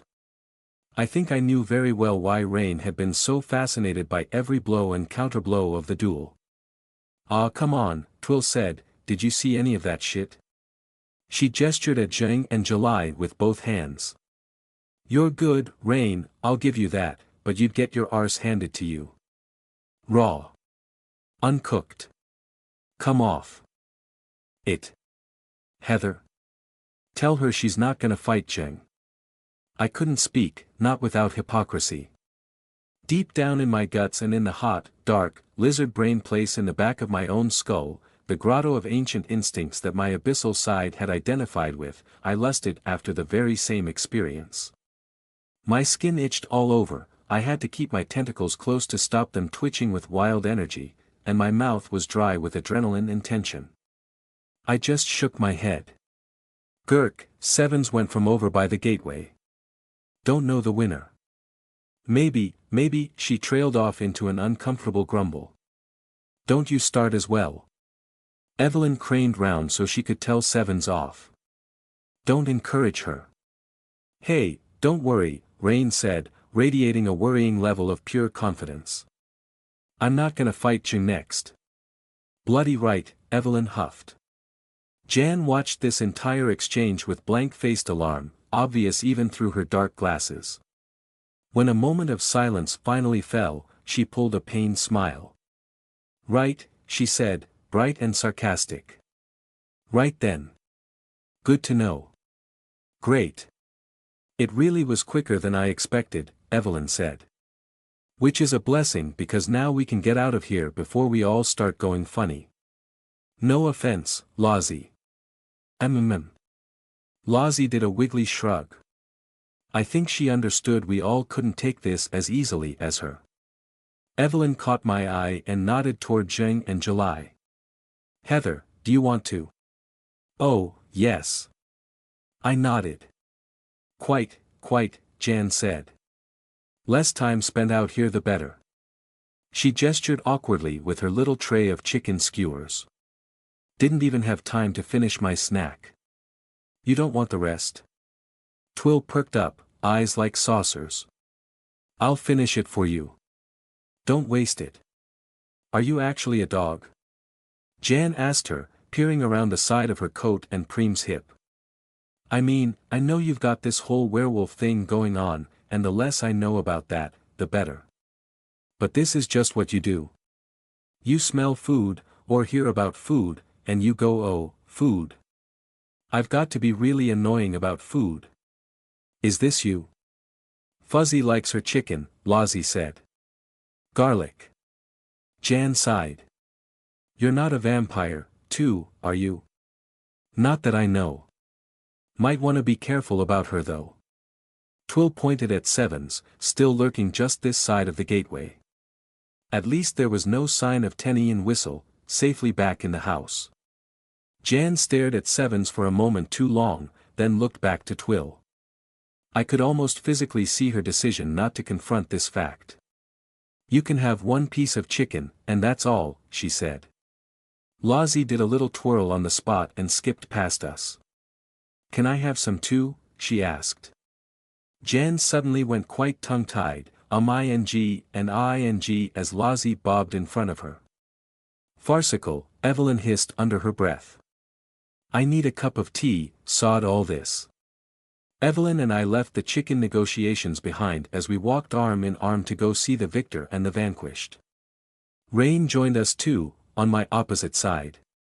The three of us walked up to Zheng and July, one standing tall and the other lying defeated on the ground. July still had her eyes closed, breathing softly, almost as if asleep. Her tank top and jeans were scuffed with the dry earth, twisted and askew. A few strands of her silky black hair had escaped from the tight bun on the back of her head. Zheng watched me approach, face split with that beaming grin of pride, rumbling with each breath like a tiger in repose. She was covered in a sheen of sweat, steaming gently in the soft wind. I could smell her on the air, rich and spiced, sweat and heat and furnace fires, iron and blood. "What is this?" Evelyn grumbled, leaving heavily on her walking stick when we stopped. She nodded to encompass both demons. "A bloody Renaissance painting? Well done, Lefty, well done, hey." Rain gave Zheng a little personal round of applause. "And well done to the loser, too," she added for July, voice absolutely free of even a hint of mockery. She really meant what she said. "You put up one hell of a fight, July. You're fast as greased lightning, girl. I'm impressed." "Gotta go fast," July said from down on the ground. She sounded deeply, thoroughly defeated, almost depressed. I didn't understand why Rain laughed, or why Evelyn put her face in her hand and groaned. "Don't tell me you're as bad as your sister back there," Evelyn hissed. "We must embrace pain and burn it as fuel for our journey," said July. "And I am in pain." Zheng ignored all of it. "Did you see me, shaman?" she purred. I nodded, found my throat was dry, and had to exert extra effort to keep my tentacles close to my body, tightly wound like compressed springs. The one tentacle holding my squid skull mask felt paralyzed with indecision. My ankles tensed, twitching to spring toward Zheng. Only Evelyn's arm around mine kept me anchored. "You were very impressive." "Very. I was very impressed." I huffed out a sigh at my own inarticulate nonsense. "Oh, for pity's sake." "Yes, Zheng, that was incredible. I've never seen anything like it before. And I feel better too, now." Zheng tilted her head at me, blinking slowly. I came up short." "Yeah, no kidding," Twill added from behind us, though a mouthful of chicken. "I've watched some MMA before, but that was off the hook." She sauntered up, chewing on her own prize, one garlic-glazed drumstick. Lozzie, Jan, and Preem wandered over as well, though 7 stayed by the gateway, perhaps kept tethered by the proximity to Tenny. Jan was delicately holding up another garlic-slathered chicken drumstick for Lozzie to nibble on, her sunglasses pushed up on her forehead, a faint blush in her soft and delicate cheeks. Zheng ignored all of that, too. "Better, shaman." Zheng purred, showing a thin sliver of her many teeth through parted lips. "She means," July added from the floor, "that she has resolved her internal contradictions. Thesis, antithesis, synthesis." July finally cracked open her eyes, from shut to owl-wide in one flicker of dark lashes. She looked at me, slightly pathetic at that angle, like a bird with bound wings. "Or not quite synthesis, not yet." She sounded deeply sad. "Hey," Rain said. "I like how you think." Zheng blinked slowly at me one more time, then turned away and held out a huge, meaty hand toward July, to help her up. July just stared at the hand. Jan sighed. "Oh, don't be a sore loser, Jewel." "I'm not sore," July said. "I am," she paused, frowning. Her expression reminded me of a confused child. Pained. "Get up, bird of prey," Zheng rumbled. "My hips are healed. Good enough to stand. So stand." July accepted Zheng's hand at last, but surprised me by averting her eyes as Zheng helped pull her to her feet. She quickly let go again, standing there with her arms awkward and limp, her feet close together, her eyes fixed on the floor. Dejected, humiliated, she would rather have stayed lying down. In that moment, I finally realized what I was looking at. July, demon host, speed machine, tall and elegant and pretty, athletic and strong, far closer to being Zheng's equal than I ever could, with the mannerisms of a hungry predator and the talons to match, had the heart of a teenage girl. Rain must have picked up on that impression too, because her instincts kicked in. "Hey," she said, warm and soft, "sometimes you just lose. It's not so bad, yeah. If it's not life or death, then you learn from it. And hey, maybe you learn from it even when it is life or death." "Bird of prey, you are not rendered flightless," Jing rumbled. July spoke to the ground, frowning. "Had hoped to impress you." "You did, bird of prey," Jing purred through a low smile. "You are fast and you are skilled. And I enjoyed you. But I have been doing this for a long time. I have traded blows with mage creations, outsiders, true warriors, real vampires. I have eaten the flesh of man-killer bear, crowned monkey, and ghoul alike. I have stood on more battlefields than I remember. And now my blood itself runs with the shaman's own blessing, her holy flesh inside me." Zheng's hands went to her arm and her flanked the locations of the wounds that Uren Zhu had left on her, which I had healed with my own bootstrapped abyssal white blood cells and pneumosomatic shearing teeth. Holy! I almost whined in my throat at that.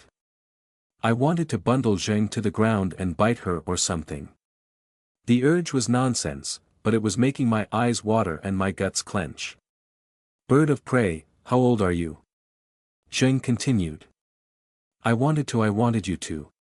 "She's 25, Jan spoke up with a sigh. "But the first 15 years of that were not exactly fruitful. So maybe she's 10. Or, well." She eyed Preem, whose arm she was still holding. "Perhaps regular ages don't apply to demons. 25 years. Zheng laughed, a good-natured belly laugh. "You are a sapling. And you were good." "It isn't enough," July said, frowning down at the grass. "I wanted you to come with me. And then I wanted to show you that I could be enough." July finally looked up, but not at Zheng. She stared at me, still wide-eyed but somehow lost. "I don't understand why I feel like this," she said to me, accusing, hurt, confused. "Girl," Rain said with a sigh and grin, putting her hands on her hips. "You've got a crush." July turned to stare at Rain instead, head flicking around like an owl hearing the rustle of a vole beneath a pile of leaves. Behind us, Twill spluttered, almost choking on a mouthful of chicken. Lozzie let out a muffled squeal. "Yes," I sighed. I was trying to avoid saying that. Trying to be polite, Rain. Evelyn frowned sidelong at me. "I thought you disliked this demon now." "Well, that's before I realized that she's struggling with feelings." "I have not got a crush," July said. "You so have," Jan added, waving her final chicken drumstick in the air. "This isn't her first, but it's certainly the most messy." "Come on, Jewel, you've been turned down but it's been very complimentary. Take the L on this one." Wait," Twill said. "You're telling me we've done all this because of a teenager with a crush?" "That seems to be the case," I said, clearing my throat as delicately as I could. Twill started laughing. "Come on.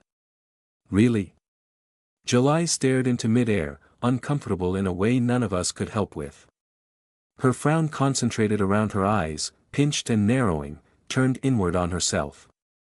Just when I thought we were going to witness a demon host bursting into tears and ugly crying in front of a bunch of people she probably felt humiliated by, Preem whirled into action. She gently removed Jan's hand from her arm, lifted her little plastic box of strawberries, and walked right up to July with a neat and strict economy of motion. "You," July said to her by way of greeting, staring with more confusion than accusation. "Me," Preem agreed. I murmured, alarmed by the sudden confrontation. But Evelyn held tight to my arm and leaned close to my ear. "Trust her," she hissed. "You are not like me," July said to Preem. "I respect you but I am not interested in fighting." "Would you like a strawberry?" Preem asked. July stared at the box of fruit, July stared back into Preem's blank, milk-white eyes, July stared at Preem's hand as it found July's elbow and gently guided her away from Zheng, away from us, and drew her off far enough that we couldn't hear what they might say to each other. Preem opened the box of strawberries and held one up. July shook her head. Preem ate the strawberry, but July did not storm off or lose interest. "Oh, I didn't expect that," Jan said after a moment, looking a bit abandoned in her puffy coat and flashy tracksuit. "Gosh, your Preem is quite the polymath, isn't she? Diplomacy and hostage negotiation too." "Hostage negotiation?" I blinked at January. I didn't think it was getting that tense. Jan shrugged, her empty fast food tray in one hand. "Figure of speech. Sounds cooler than social worker or therapist for troubled teens." "I dunno," Rain said. "I think social workers are pretty cool." Evelyn let out an almighty huff. "Why are we having this conversation outside?" Jan actually perked up at that. Human beings can get used to almost anything, you know. In fact, I feel better than I did when we stepped in here. It's still, well, weird, but not so bad. "Trust me," Twill said, "there's worse places than this." "Indeed," I sighed. "Are we done here?" Evelyn asked, growing peevish. "Anybody would think we're in a public park, not standing around beyond the boundaries of reality and wondering if we're being irradiated by the sky." Evelyn glanced up, frowning at the whirls of shifting purple in the black firmament above, like the spiral arms of disrupted galaxies spreading as ink in oil. It's not, right?" Jan stammered all of a sudden. She glanced up at the sky too, then pushed her sunglasses back over her eyes. "We're not all being cooked, are we?" "No," said Lozzie, but she made it sound more like no. Laughing, she tried to envelop Jan's shoulders with her poncho. The coat rather got in the way. If Jan hadn't been armored deep inside her puffy bulwark, I'm certain the Lozzie jellyfish attack would have engulfed her totally. Instead, Lozzie rather ineffectually draped herself over Jan, which caused Jan to blush and blink and make a one-woman massive fuss. "It's perfectly safe," Evelyn explained. "Lozzie is trustworthy. Besides, Heather spent a lot of time out here before and she's fine. Now, are we going home? Please." "We are not done yet, wizard," Zheng purred, bottled excitement deep in her gravelly tone. "Are we, shaman?" A shiver went through me, hard and unexpected, a hot flush from inside my core which was more than just emotional reaction. The bioreactor inside my abdomen responded to Zheng's purr by ramping up power production, making me suddenly run hot, breaking out in a layer of cold sweat. Her voice was like a lash in a leash, yanking my attention back up to her hypnotic eyes. Zheng's lips peeled back from her teeth in a dangerous smile, all razor-sharp edges, face glowing like a furnace. Suddenly I felt the same way as when we'd first met, back in that ugly concrete room in Glasswick Tower, when I'd thought she was going to eat me alive. I was a field mouse frozen by a serpent's gaze. For a moment I could barely breathe. Then I hiccuped. "We're not," I managed to murmur.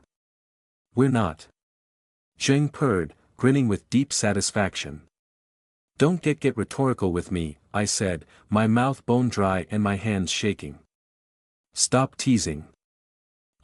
Went Twill, the universal sound of muted alarm. Heather, you want me to take Evie off you, there?" "Oh, for," Evelyn huffed. She was still clamped to my arm, using me as support and anchor.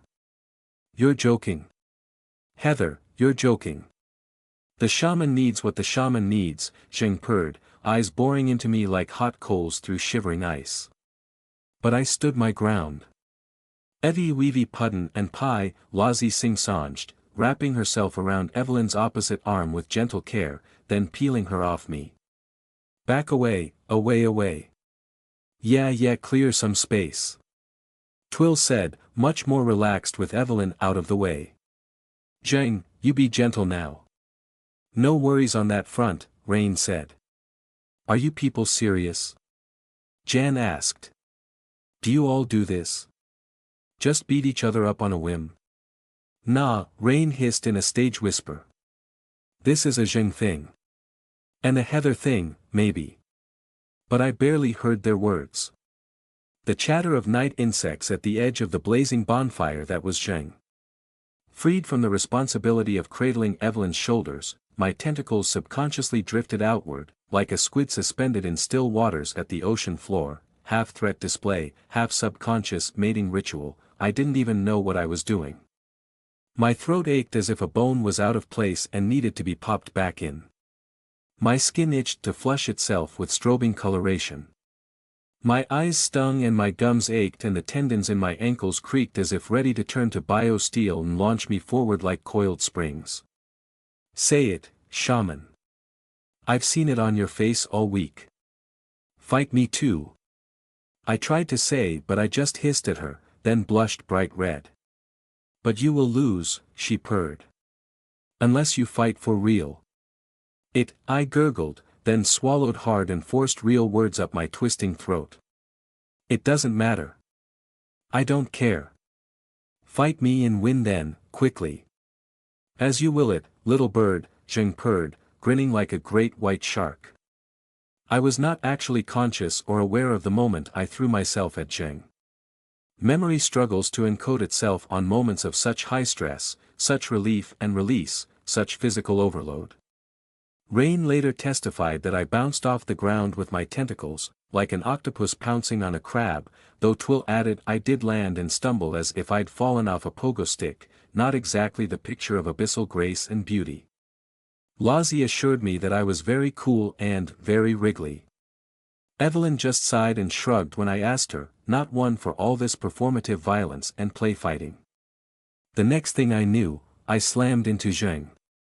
I recall her face, her roaring grin, her sheer pleasure that I'd finally joined in. I hit her as a ball of lashing tentacles, my extra limbs flailing to catch her wrists or her elbows, trying to constrict and bind and pin. But there was no toxin in my flesh, no barbed hooks to rip at her skin, no stingers or spikes or spines. Just strobing rainbow glow light, latching onto her body and wrapping round tight. She caught me in mid-air, of course.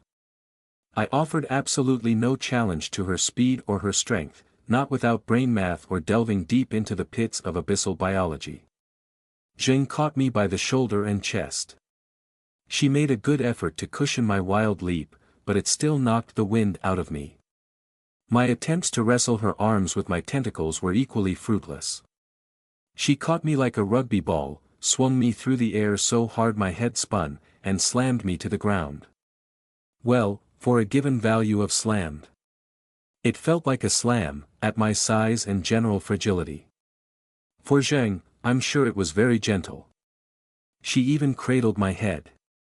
I hissed in her face with manic, animalistic joy, with fighting joy, something I'd never felt before.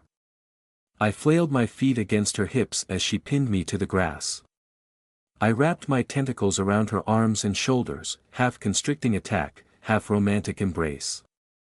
But even with two tentacles wound about her right arm like a pair of boa constrictors, she held me pinned with ease. I could not pry her off me. At some point during the leap, I must have rammed the squid skull mask on over my head, because Zheng gently slipped it free, exposing me to the open air and the spiced scent of her skin. Huh, she roared with laughter, sweat gleaming on her skin. Shaman, I have you beaten. Not yet. I heaved against her, panting and laughing, flushed all over. Subconsciously at first, then with increasing intention, one of my tentacles drifted upward to hover next to Zheng's flank. The tip narrowed, sharpened, and I felt the alchemical process beginning inside the pneumosomatic flesh. A biosteel needle coalesced inside tentacle tip. The desire I'd been so ashamed of blossomed into reality, inches from Zheng's rib cage. She noticed, turning the dark razors of her eyes upon my sin. I stopped laughing, suddenly self-conscious and mortified. I ached like I was on the edge of sexual climax, but this wasn't sex. It was something else. Something just as carnal, but not sexual. I had no frame of reference for this. I tried to speak, to explain myself. I don't. Little bird. Zheng purred, turning back to me and lowering her head toward my face. Her teeth parted, the length of her tongue flickering behind sharp points. Did you really think I would leave you for another? You didn't come home. I blurted out, my voice a scratchy mess through a throat barely human right then. 4 days. You were out fighting and having fun, and I thought you might have been hurt again where I couldn't get to you. And I wanted to see you having fun. I want to be included. Zheng purred deep in her throat, lowering her parted teeth toward me. Her tongue inch after inch of dripping, steaming tentacle slid out between her lips and hovered in front of my face, sliding past my eyes to rasp across my left cheek. She licked me, rough as a cat's tongue, leaving a sticky wet slick across my face. Then her tongue retreated again, teeth snapping shut. I was quivering all over. You need only ask, shaman, she purred. I apologize for making you worry. But for nothing else. And I am sorry for being jealous. The grin ripped back across Zheng's face. Ha! Foolish monkey. And with that, she picked me up and whirled me into the air again. I shrieked and hiccuped and grabbed on tight with my tentacles, half convinced she was about to toss me like a cobber. But she spun me round and placed me back down on my feet. Head spinning, heart hammering, I clung to her in her familiar heat, panting and spent. You may wrestle me at your leisure, shaman, Zheng purred, placing a hand on my head, cupping my skull like an egg. Whenever you wish. The one tentacle which had started the transformation into alchemical delivery device now retreated, joining my others and ceasing the process. I hugged Zheng around the middle, carelessly mashing my face into the bruises beneath her t-shirt. It's more than that, I murmured. I won't be able to do this without you. All of it. Maisie. Zheng's hand stroked the back of my head. If my fists could break Laoya, shaman, would shatter every bone. I rubbed my face back and forth, shaking my head. I don't need you to do that. I just need you by me. Like this. We don't even have to ever have sex, not if that's not what we are. Or we could. Zheng answered with a purr. We didn't need more words. Ahem, came an uncomfortable throat clearing from behind me. I understand you two are having a moment, Evelyn said. But we really should go home. Oh. I jerked like I'd touched an electric fence, suddenly realizing that everyone was watching. I stepped away from Zheng, though half my tentacles stayed attached to her. I scooped my squid skull mask off the ground and fluttered about, trying not to look anybody else in the eyes, mortified by the way I'd been acting, but also oddly proud. Lozzie was silently squealing into her hands next to Evelyn. Jan watched me with a wary frown. Twill shot me a wink when she caught my eyes, congratulations for a job well done. Preem and July had wandered back almost to the gateway, where Sevens was saying something to them. Ha! Zheng barked. Shaman, be proud. I am. Yes, Evelyn sighed. And we can all be more proud somewhere that is not outside. But Rain was staring at Zheng, so intense and focused that Zheng's attention was drawn to her like steel to a magnet. The look on Rain's face sent my heart fluttering, and not in the good way. Evelyn froze and went pale when she noticed. Rain. Evelyn snapped. Rain. Nah, Rain murmured, shaking her head. I was right. Jan threw her hands in the air, or at least wiggled the overstuffed sleeves of her coat. You lot are all just gagging to beat each other up. I was wrong, you're not a polycule or a cult, you're a masochist club. Count me out, thank you very much indeed. Little wolf. Zheng purred. Rain smiled, sharp and confident. Slowly, she peeled her leather jacket off her shoulders and slipped her arms out of the sleeves, revealing the tight black t-shirt beneath. I don't know if it was the adrenaline in my blood or the aftershock of what I'd just done with Zheng, but the sight of Rain unwrapping her body like that sent a shiver of alarm and excitement through me. Rain, I squeaked. Rain, you know you can't. You just did, she answered. She was so focused on Zheng that she couldn't even look at me. But I'm different? Rain asked. She stuck her hand inside her jacket before she dropped it, letting the leather fall to reveal the single black talon of her combat knife. The blade seemed to drink up the purple light of Camelot, reflecting nothing. She spun it into a backhand grip. I'm different too. Oh my goodness, Jan said, taking several steps back. Yeah, a knife, Rain said, smirking at Zheng. For what purpose, little wolf? Zheng asked, low and unimpressed, not smiling anymore. We swore a vow. Because you and I don't understand each other yet, said Rain. Not really. So I'm next up. Rain laid her challenge at Zheng's feet like a bloodied rabbit, awaiting an answer. She held her matte black combat knife in a backhand grip, like a venomous fang so rarely slid from its fleshy sheath. I sensed her intent on the edge of my conscious mind, in the placement of her feet, the tilt of her hips, the slow unfolding of tension in her shoulders and upper arms. Rain, standing beneath the slowly shifting purple of Camelot's void sky, stripped down to a skin-tight black t-shirt and blue jeans, all subtle toned muscle and wound-tight tendon. Her body language spoke straight to my instincts, the promise of violence flowing up her musculature and out through the kinetic energy of her raw physicality. This aspect of her personality, her ability and propensity for violence, had aroused me since the very first time I'd witnessed her fight. I was familiar with this, I accepted this part of her, and I thought I knew everything about it. But out in Camelot, throwing down the metaphorical gauntlet, the sight of her stole a beat from my heart. Rain never ceased to surprise me. I had made a choice to love Rain, consciously or otherwise, to build something concrete with each comforting embrace, each casual touch and wordless back rub, every time we woke up tangled together in the morning, each time I asked her how she was feeling, each kiss and cuddle and tiny act of care. So I am not proud to admit this, but on occasion whenever I was wrapped up in my own issues, pursuing my own white whales of emotional tangle knots down hidden rabbit holes to a very different type of wonderland sometimes, I took this side of Rain for granted. She was always there, always my Rain, always beaming with confidence or ready to spring to my defense, always with a hidden trick up her sleeve, or a concealed weapon in her clothes. Even after the bullet wound in Carcosa and the emotional crisis in the hospital, after she'd unfolded to me the secret valves and byways of her heart, she had not wavered for even a second. She had never strayed and never lost faith, though I was teased and courted and cared for by ancient zombies, outsider princesses, and her own oldest and best friend. She had told me she would never lose interest and never move on, even if I became some star-spawned squid thing. She meant that, from any other it might be only hollow reassurance, but I had faith in Rain.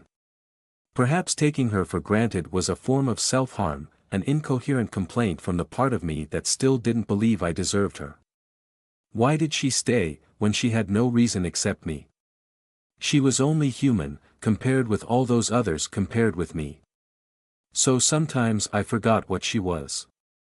As she raised her knife in that backhand grip, an animal shiver shot up my spine, raced down into my belly, and grabbed me by the crotch. And I wasn't even the target of Rain's violent delight, she was staring at Zheng. If she'd turned that look on me, I would have fainted, trilobe reactor or not. Rain never ceased to surprise me. Yes, Evelyn had said the same thing once, back when we'd first met, but she had meant it negatively. In retrospect, neither of us really understood Rain, neither of us got what she was, no matter how much she put into words. There was something about her in that moment, for me at least, that outstripped all Zheng's aggression and brooding dark intensity. The sight of her plunged a fist into my belly, grabbed my guts, and held me firm. The promise of Rain's violence, the tension in her musculature, was laced with desire. Which was probably why I went completely tongue-tied, long enough for Zheng to reply first. Little wolf? Zheng asked. Or nothing more than a hyena? Rain beamed with cheeky confidence. Hey, don't knock hyenas. They steal kills off lions, you know. And I don't mean once or twice. They do it all the time. Great big cat-dog things, they're kinda sweet. You wanna call me a hyena, go ahead, I'd be honored. But it's my turn with you now. Hyenas are cute, Lozzie murmured, then bit her lip. How you feeling, left hand? Rain asked Zheng. All healed up. Zheng was not amused. She rolled her head without taking her eyes off Rain, drawing in a deep breath as if testing her ribcage for lingering fractures. She flexed both fists, searching for pain. Don't answer that, I blurted out when I realized what Rain was doing. I tightened the grip of the 3 tentacles I had wrapped around Zheng's arms and shoulders. Zheng, don't. I am healed, hyena. It makes no difference. Quite, Evelyn snapped. She tried to stamp with her walking stick, but the velvety yellow grass absorbed the impact, turning it into a dull thump. Rain, don't you dare. I know that look, I've seen it on your face a dozen times. Control yourself. Heather, say something to her. I also knew that look on Rain's face, but I doubted that Evie understood what she was witnessing. Rain never ceased to surprise me, but I should have seen this one coming. I had known this might happen, ever since that rain-drenched night in our bedroom, when Rain had stripped down half-naked in the grey light, holding her knife like a holy relic, her body taut with hidden potential and unspeakable excitement. I had assumed she wanted to beat Zheng for the glory of proving herself, to take her place equal to my left hand. I couldn't have been more wrong. The truth was written in her eyes and her musculature, plain to me, because I'd seen both elements of this alloy so many times before, but never combined into one. She wanted Zheng. Heather understands, Rain said, though she spoke to Zheng. Your shaman understands this, big girl. She knows we need to do it. So how about it? You and me. Right now. I refuse, Zheng purred, still deeply unimpressed. Playing hard to get? Rain laughed softly and shook her head. Look, Lefty, I'm not gonna insult you by taunting you as a coward or something, 'cause we both know that isn't true. Look at me. Look at me real careful. Zheng rumbled a wordless sound as she breathed out. Her eyes narrowed at Rain. You don't have to do this, I whispered. You want this too, Rain said, voice low and husky, honey over rock. You're telling me, Jan murmured. While Rain and Zheng had been facing off, Jan had slowly slid behind Lozzie and Evelyn. Apparently her massive puffy coat was not protection enough from the coming storm. We made a vow, Zheng rumbled. Not to fight. For the shaman it would be as if her left hand and right hand went to war. Rain relaxed by a tiny fraction. For a moment I thought we had gotten through to her, but then she sighed and spun her knife over her palm, like a spider cleaning her fangs. We made a vow not to fight for real, she said. This is different, it's a contest. Isn't it? I'm not gonna try to kill you or anything. And I sure do hope you'll extend the same courtesy to me. Rain smirked. After all, hey, I'm a lot more fragile than you, big girl. Rain. I tried to sound stern, to channel Evelyn, but my voice came out as a squeak because part of me didn't really want her to stop, part of me did understand why she was doing this. Rain, listen to yourself. How can you expect to win? I love you and believe in you, but this is Zheng. Yeah, said Twill. She's gonna wipe the floor with you. Maybe literally. Mop Rain. Rain had a demon's look in her eyes. Why, little wolf? Zheng purred. Rain's gaze left me and I sighed with relief. Because we ain't a proper triangle yet, Rain answered, shaking her head. You, me, and Heather. We're flawed, we're missing a beam, we gotta bridge that gap. And I've tried, you know. I've really tried to be attracted to you, Lefty. Jan huffed from behind her bulwark. Not a polycule, she hissed under her breath. What absolute bullshit. Lozzie, face buried in her poncho, let out a muffled squeal. Evelyn shot a glare at her like she wanted to thwop Lozzie over the head, but thankfully she didn't. Even poised on the cusp of a psychopathic deathmatch, I would have shouted at Evelyn if she'd given in to that particular urge. But I just ain't into you, Rain carried on. You ain't my type, no matter how I think about you, not on that kind of level, not in the kind of way that Heather is. I've tried to understand, but I just don't. I don't get you, and I don't think you get me either. She spun her knife in her hand again, rotating the grip in her palm, letting the black blade drink the strange purple light. And you know why? Because we haven't tried talking in the one language we share. I actually whined, deep down in my throat. Evelyn rolled her eyes and threw her hands up, exasperated beyond words. Over by the gate, I noticed Sevens staring with all the interest of a rubbernecking motorist passing the site of a gruesome pileup. Preem and July had stopped next to her, perhaps not expecting us to linger long. Zheng let out a slow, rumbly purr, tilting her head with cautious interest.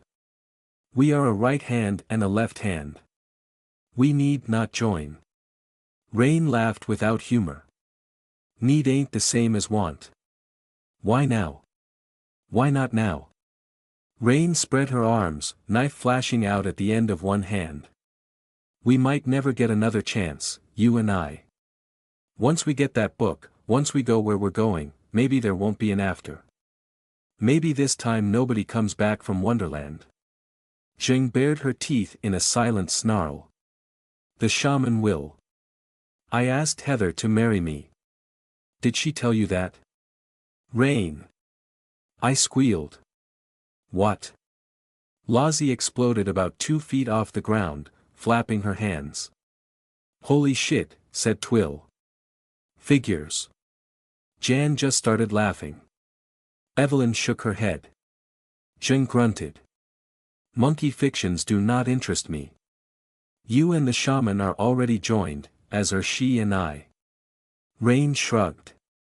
I happen to agree, but hey, the point stands.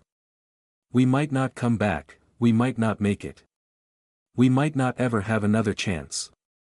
She let out a long, deep breath, shuddering with anticipation. I don't know why I feel this. I've never felt like this before, not even with Heather. It's different, somehow.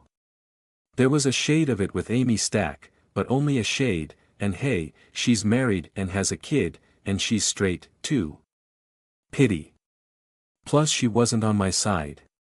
Rain pointed at Zheng with the end of her knife, a black claw extended. You're on my side, Zheng. And I want you. This ain't a crush. Slowly, horribly, matching the sinking feeling in my stomach, a curious smile spread across Zheng's face. You cannot keep up with me. Oh, I think I can. Yo, Twill said, clicking her fingers as if to break them out of a trance, boggling at Rain like she'd gone mad, which, in a way, she had. What do you think you're gonna do, hey? She's gonna take that knife like, literally, just pull it out of your hand and then pin you to the floor, dumb arse. Oh. Rain tilted a smirk at Twill. Maybe Zheng should worry more about touching this knife. Rain, Evelyn grunted. Rain, what have you done? A chill settled into my belly, a hand of ice inside my guts. Yes, Rain, what do you mean by that? Went Lozzie. All around us, the loose ring of Lozzie's knights suddenly shifted, a glinting of chrome surfaces as weapons were adjusted and shields raised by an inch or two. Whoa, Rain said, diffusing worry with an easy laugh. She raised the knife and held it level so I could see. Nothing supernatural. It's a knife, that's all. I swear. Hey, I said it's a contest. If I win by trickery, that doesn't prove a thing, right? This isn't a gutter fight, it's a real duel. You promise? I asked. Promise. Rain winked at me. Ho, Lozzie let out a high-pitched sigh. Her knights relaxed again. Rain, no scary words. Sorry, Loz, said Rain. Zheng tilted her head. Stop riddling, hyena. Make your proposal. Rain laughed. How can you tell I've got one? Nah, don't answer that rhetorical question. You can tell because we're finally talking in a language we both speak. Do I even need to say it out loud? Jing rumbled. She glanced down at me and around at everyone else. For the rest. Rain nodded. She spun her knife in her hand again, flipping it over the back of her palm like she was doing a trick. It required her to completely let go of the handle, so for a moment I thought she'd flubbed the technique and was about to drop the blade, but she snatched it out of the air, firm and confident. She angled it down toward the ground like a fencer with a sword. Chin up. Back straight. Eyes forward. First blood, she said. Ha! Zheng barked. Yours or mine? Yours, naturally. Ugh, went Twill, rolling her eyes like a grumpy teenager. Cut the drama, will you? Rain, she's gonna break your nose with one punch. I must admit, Jan piped up again from behind Lozzie and Evelyn, that sounds quite likely. I'd pay to see it though. You should sell tickets for this. Part of me wanted to see this fight, wanted to see the two most attractive women I'd ever known locked in a grapple with each other. I tried to force that part of me down, but I was still clinging to Zheng with 3 tentacles, practically right in the firing line. I was useless at stopping this. Besides, I wasn't sure that I had any right to do so. No, I'm serious, Rain carried on, low and gentle. Unless you're really that confident. Unless you think my knife is just for show. You've hit me before, Zheng said, but I was not trying to avoid you. See, I watched how you fought July. You stood there and you took it. That's all well and good, but what if she'd had a knife and you hadn't? What if she'd cut your tendons and left you on the ground? Rain raised an eyebrow, letting the question stand against the gentle wind for just a moment. So that's my challenge. First blood, your first blood. If I cut you even once, I win. If you can disarm and immobilize me, you win. Zheng stared for a second, then bared her teeth in a slow grin, razor-sharp and ready to bite down. A challenge. Exactly, Rain purred back. Zheng, I whined. Please. Oh, come on, Jan said, up on tiptoes to peer over Lozzie's shoulder. That's hardly fair. Even I can see that. Sounds pretty fair to me, actually, Twill said. As long as Zheng isn't allowed to break both of Rain's legs or something. Zheng rumbled deep in her throat. That would bring the shaman no pleasure and no gain. Her eyes crept down to me again. I swallowed and felt like tripping backward away from her. No permanent damage. My hands are tied. It's the only way we can fight without sending one of us to the hospital, Rain said. Unfair, a hard and unimpressed voice suddenly cut across our little group. Unfair. You do Zheng a disrespect. July stood a few paces behind Jan. Staring at Rain. She and Preem had wandered back over, trailed distantly by the diminutive yellow-wrapped figure of Sevens. July had 3 strawberries balanced awkwardly in one hand, but Preem still held the box. I shot a frown at July, surprised at the heat of my own irritation. July, I have partially forgiven you because you're a teenager with a crush, but what you did was brimming with disrespect. You can hardly talk about that. Bird of prey, Zheng rumbled. July spoke over her. It is not fitting. Fair representation of atrocity, Preem intoned. Everyone looked at her in confusion, all except Zheng and Rain. Yeah, Rain sighed with implicit apology in her voice, nodding to Preem. You know what I'm talking about. Sorry, Preem. I was trying to leave it unsaid, not put it into words. This is only a game, Preem said. Rain nodded to her again in acceptance and apology. I'm sorry too, Jan said, brimming with sarcasm, because you've all completely lost me here. What are you talking about? Oh, I breathed, finally putting 2 and 2 together. My eyes went wide. Rain's knife. A one-hit fight. She means it to stand in for one of the cult's demon sealing tubes. Rain bowed her head, pained by this explanation. Zheng cupped the back of my skull like the proud owner of a clever puppy. Evelyn frowned with distaste. Lozzie's eyes went all scrunchy and she covered her mouth with the lifted hem of her poncho. I think she was genuinely disgusted by this notion. Preem didn't react, but I swore I could see a faint tightness around her milk-white eyes. Jan waited a beat, then cleared her throat. That explains nothing, thank you very much. Evelyn sighed. The Sherifford cult, the Brotherhood of the New Sun, the people you were going to do your secondary job for, the murderous kidnapping vermin we shattered last year. Oh, don't be too modest, Jan murmured. They had a technique, Evelyn spoke over her. We never got to see it in action, but we know it worked because they used it on Preem, once.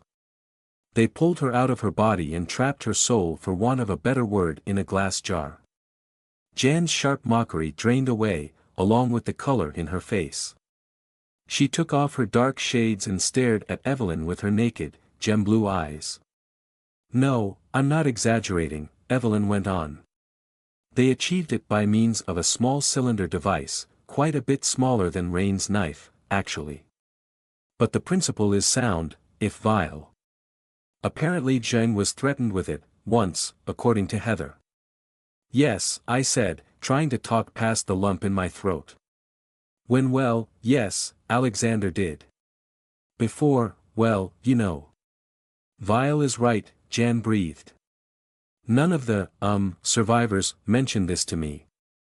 Evelyn waved a dismissive hand. The ringleaders are all dead, gone, or well, not relevant anymore. I doubt any of the remnants even know about it. Cept Eddie boy, Twill said. Lozzie puffed out her cheeks and let her shoulders slump, looking momentarily sad and cowed. Yes, Evelyn said, Edward Lilburn, the mage we are in conflict with, may retain the technique. Maybe. We don't know. Jan took a deep breath and let it out very slowly. July, be good and remember that, will you? Kind of important. Quite, Evelyn said, staring right back at January. And I assure you, we have no idea how it worked. I can't do it. And I wouldn't either. Jan nodded, but her hands fiddled with her shades and she bit her lower lip. So you see, Rain said, finally raising her knife once more and pointing it at Zheng, in a way, this is fair, because it's something that could really happen to you. One scratch and you're out, Lefty. Or bottled, rather. Ugh, Evelyn grimaced. That is, Jan cleared her throat. I'm sorry, that is downright offensive. It's real though, I said, still entranced by the electrified air between Rain and Zheng. And this is just a game. Better a game between us, Rain said, rather than the real thing with an enemy. Huh, Zheng rumbled at Rain, watching her through heavily lidded eyes, a tiger pretending repose. It would not have worked on me. I am too well embedded in my flesh. I have been here a long time. For the sake of a duel, Rain said, can't we assume it might work? Then she grinned and lowered her blade. Unless you're afraid of losing. Zheng curled her back and tilted her head at the same time, hunched her shoulders like a big cat about to pounce, and showed all her teeth in a rictus grin of animalistic challenge. Then she rumbled like a sleeping volcano, a deep and resonant sound that reached into my bones and drew the breath from my lungs, not least because I was still holding on to her. Jan squeaked and grabbed Lozzie's poncho, though Lozzie just giggled. Evelyn went quite green around the gills, but Preem appeared by her side. Twill instinctively growled as well, but even she could not match that sound. I hiccuped, embarrassingly enough. Rain didn't even flinch. She just rolled her neck and dropped into a fighting stance, knife held backhand, loose and ready and close to her body. If you two do this with Heather standing between you, Evelyn snapped suddenly, so help me God, I will have both of you drowned. I squeaked like a vole dug out of a hidey hole as Zheng gently peeled my tentacles off her arms. She took me by one shoulder and steered me away from herself. Clear the way, shaman. Be but. To my surprise, a small and clammy hand wormed into my own. A sudden shivery heat pressed against my side. Sevens bumped her head off my ribs like a cat, still draped in her yellow robes. She gurgled, shaking her head. Can't stop now. Come come, come. Come. She pulled at my hand.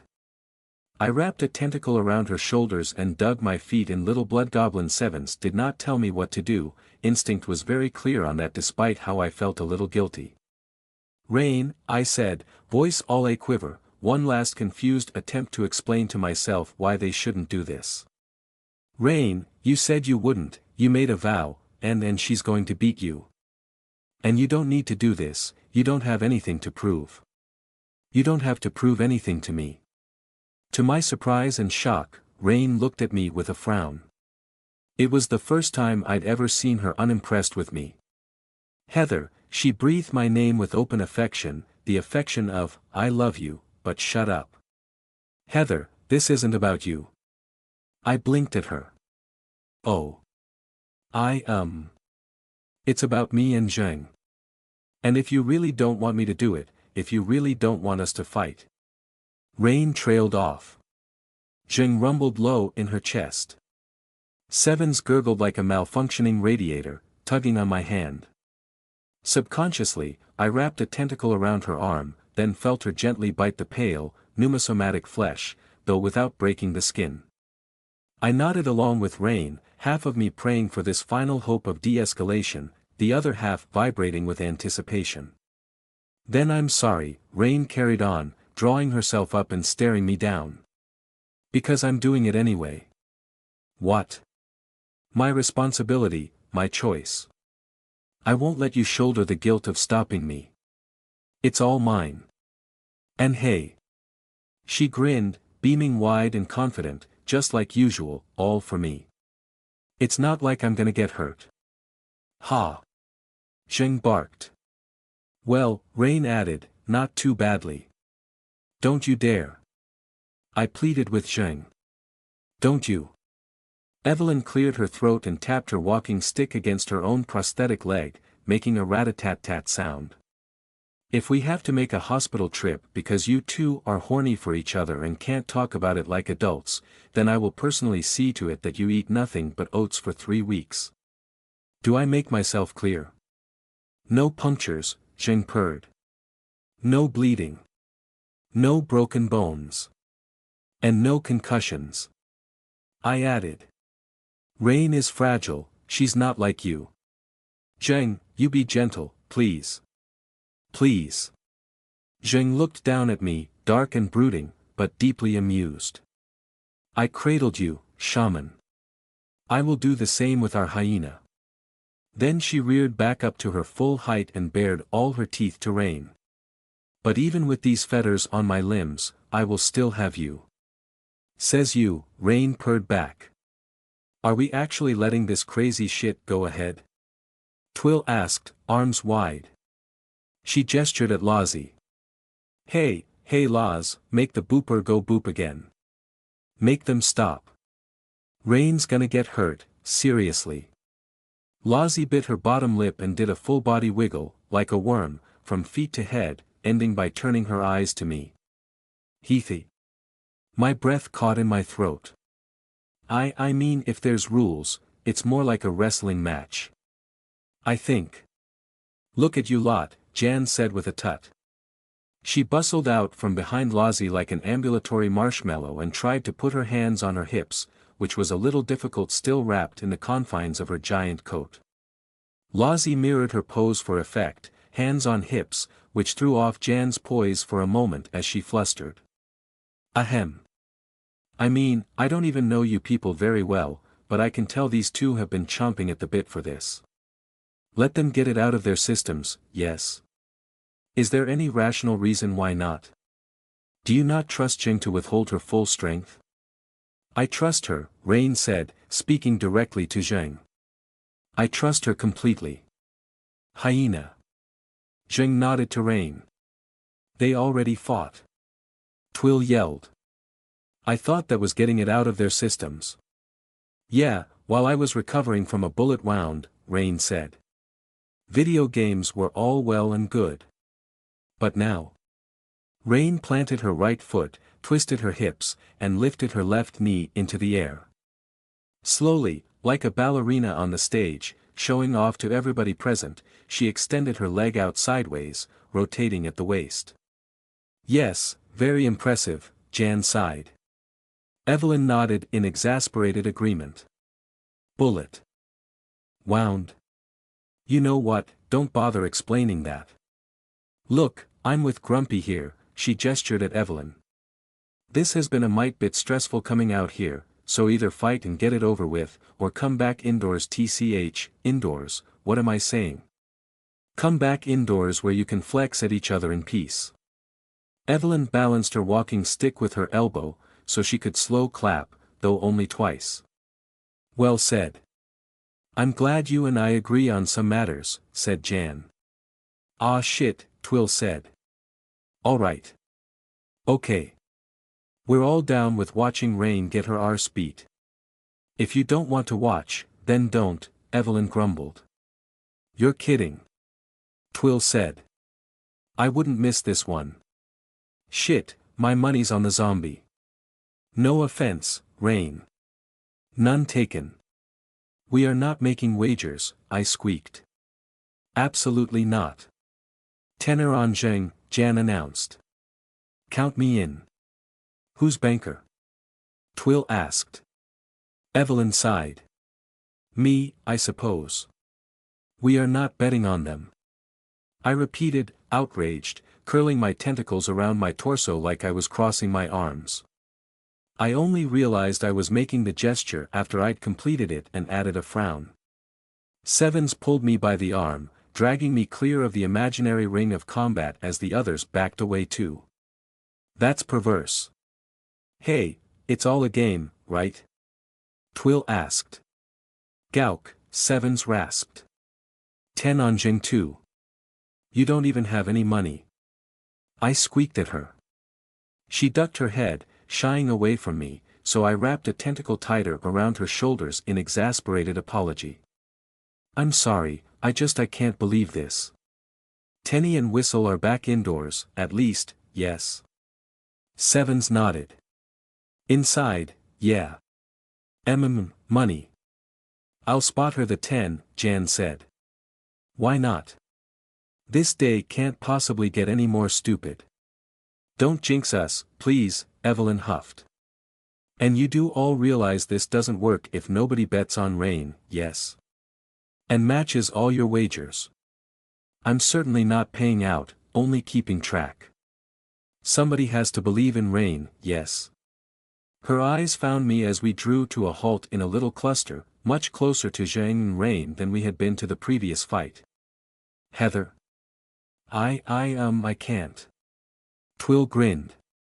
No confidence in her, hey. 20 on Zhengyi. Lazi chirped, arms in the air.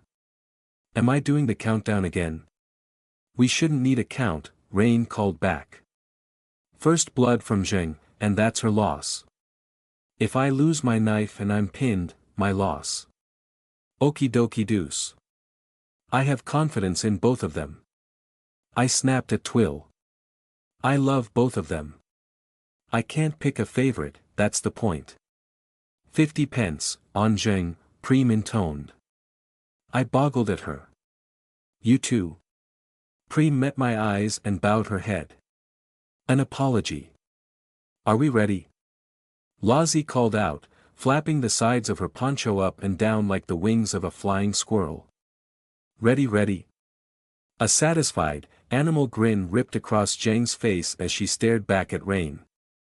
She rolled her head from side to side, flexed her back and her toned, powerful arms. She was so much taller than Rain, an Olympian goddess carved from brown marble. Rain bounced on the balls of her feet suddenly, swapping from left foot forward to right, then back again. She tossed her knife in the air and caught it, then shook herself all over, almost like a hound. Muscles like rubber and springs. 20 paces, hyena. Zheng purred. Rain shook her head. Nah, I think we're good like this. Zheng seemed amused. Not much space to charge. No room to build speed. Is that not your only hope?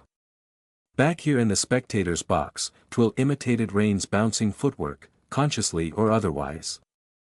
But where Rain held her knife still and steady, Twill swung a couple of shadowboxing punches. Evie, you gonna wager? She asked.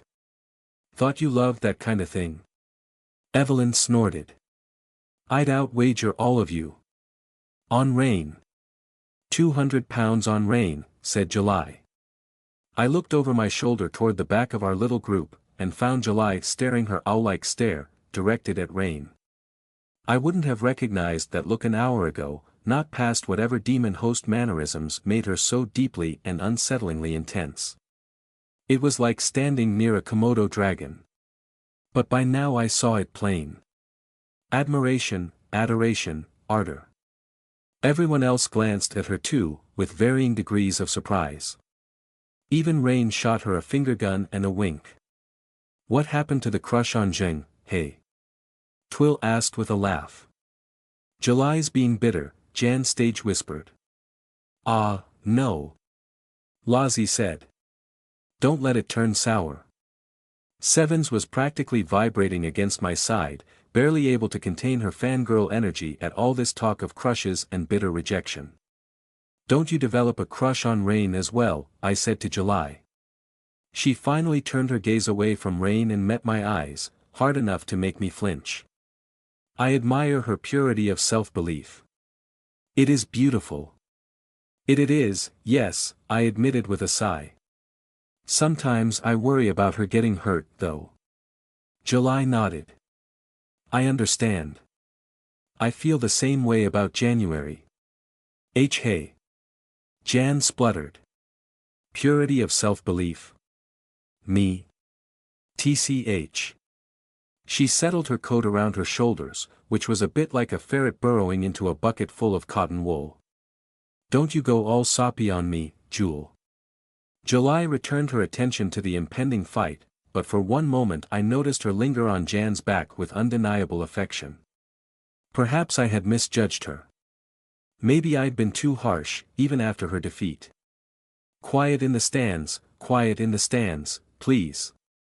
Rain called, laughing. You're all supposed to be holding your collective breath over there. Twill cupped her mouth with both hands.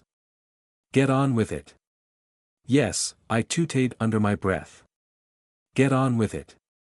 Right you are, boss. Rain called back with a mock salute, then turned to Zheng with a finality that left no doubt. She twisted her feet against the velvet yellow grass, finding her footing. I watched all the jolly teasing drain from her frame, replaced with a wave of muscle tension as her pose flowed with the frozen promise of violence. She raised her knife, held loose and close. I am ready for you, hyena, Zheng rumbled, yet she made no effort to look ready. She pulled herself up to her full height and raised her chin, waiting. Lozzie raised the corner of her poncho, just as she had done for July and Zheng before. But in the moment before Lozzie lowered the makeshift pastel flag, Sevens purred and nuzzled into the side of my ribs, at the base of my tentacles, to get my attention. I could barely blink down at her. "'S not a real fight," she rasped under her breath, so only I could hear. "Not like I saw might happen." "Not real?" I hissed. "Ready, set." Lozzie yelled. Sevens rubbed her head back and forth, like a prophetic cat in my armpit. She slurped excess saliva back through her needle teeth as she spoke. "Won't be enough. Joined, but not consummated. No knockout, no end to them. Have to hurt, join in pain. Not enough. Go." Lozzie shouted, her poncho fluttering as she sliced the air with her makeshift flag. Sevens' words whirled inside my head, but I couldn't spare the attention to think about them. The eye itself could have opened in Camelot's purple whorled skies and I would not have paid it the slightest mind right then. Evelyn could have grabbed my face and tried to kiss me and I wouldn't even have made eye contact with her. At the word, go, Rain bounced up on the balls of her feet, swaying from side to side like a boxer looking for an opening. She held her black combat knife close to her body, an arachnid fang tucked in tight. I could practically see the adrenaline pumping through her veins and the beat of her pulse in her throat. She was breathing hard but steady, focused on Zheng with every cell of her being, staring and listening for the slightest twitch, ready for the bull's charge. But Zheng declined the attack. Instead she stood there, tall and still, a statue of silent muscle. "Ah, come on," Twill hissed. "Sandbagging again?" "It is not the same," July said, voice shaking with awe. "It is different. It's a bloody waste of time, that's what it is," Evelyn grumbled. Zheng lifted her arms to her sides, outstretched and open-palmed, as if crucified. A mocking smile crept across her face. "Go ahead, hyena. Take your shot." Rain tilted her head and replied with a grin of her own, then she charged. Rain is only human, in the end. She was not as fast as July, as strong as Preem, and possessed none of Twill's rapid healing. She had no fangs, no claws, no clutch of tentacles on her back. The rules of this duel were intended to give her a chance and provide Zheng with an interesting challenge. In a fair fight with no holds barred, she would lose to Zheng or something like Zheng very quickly indeed. She was my Rain and she was beautiful, her violence was beautiful to me, a tendency of mine that still worried me more than a little. But there was no way she was good enough to beat Zheng without trickery or clever plays. I was half expecting her to pull out a second knife, or throw sand in Zheng's eyes, or cheat in some equally creative fashion. Rain never ceases to surprise me, especially when I think I've spotted the surprise. She charged straight at Zheng, like a living lance with a spring-loaded barb in one hand. For a second I thought Zheng was going to take the knife in her chest, just to make a point even if she would technically lose, but at the very last possible second, Zheng dropped into a fighting crouch, a wrestler's crouch, a tackle crouch with one hand out to catch Rain's knife arm. I winced, as did Evelyn. Lozzie clapped and yipped, swept away in the energy of the moment as Jan scurried behind her. Sevens went quirk. July kept the faith. And Rain switched hands. The motion was so quick I almost missed it. When I realized what she'd done, while running flat out in a headlong charge, I cringed with worry that she might slip or stumble and stab herself by accident. But Rain was nothing if not both skilled and graceful. With her knife in a backhand grip in her right fist, between the space of one sprinting step and the next, just about to slam headfirst into Zheng's catch, Rain slid her hands together. Black talon flashing backward through the air, rearing up like a scorpion stinger. A simple downward strike that Zheng should have been able to dodge with her eyes closed but in Rain's left hand, not her right. Zheng jinked to the side. She avoided the descending blade with ease, dodging with demonic reaction speed, but the change of footing ruined her attempt to grab what had been Rain's knife hand. Rain didn't even have to adjust as Zheng's grip closed on empty air. But Rain had overextended. Even I could see that, with my total beginner's understanding of knife fighting. She was within Zheng's guard, but that meant she was in grabbing range, grappling range, immobilizing range. Even as the thought crawled across my neurons, I saw Zheng's other hand swiping outward, to catch Rain's left wrist at the termination of the feint strike Zheng had just avoided. Rain had her one chance. She'd tried a good trick, but Zheng was just too fast, and that settled the question. I started to wince in anticipation of her loss. But Rain never completed that downward stab, that move Zheng was angling to catch. Instead she opened her fingers, dropped her knife through 2 feet of air, and caught it in her right hand. The blade shot upward as Rain ducked, her single wicked sharp talon already inside Zheng's guard, aimed at the vulnerable flesh of her forearm. Zheng could have easily caught Rain by her now empty left hand, or by the head, or throat, but she was angled all wrong to stop Rain's blade itself. One scratch would be her loss. Zheng whipped her arm away and hopped back 3 paces, out of Rain's range, hands raised to catch any trickery and retreat. Breathing hard and grinning wide. A fire burned in Zheng's eyes, gone wide with sheer joy. "Hyena," she roared. "As cunning as a real bone-eater." Rain paused as well, breathing deep and steady, sweat already beading on her forehead from the sheer concentration and effort. She flexed both her hands and shook herself from head to toe like a wet dog. Totally in her element in a way I hadn't seen in months and months. She was glowing.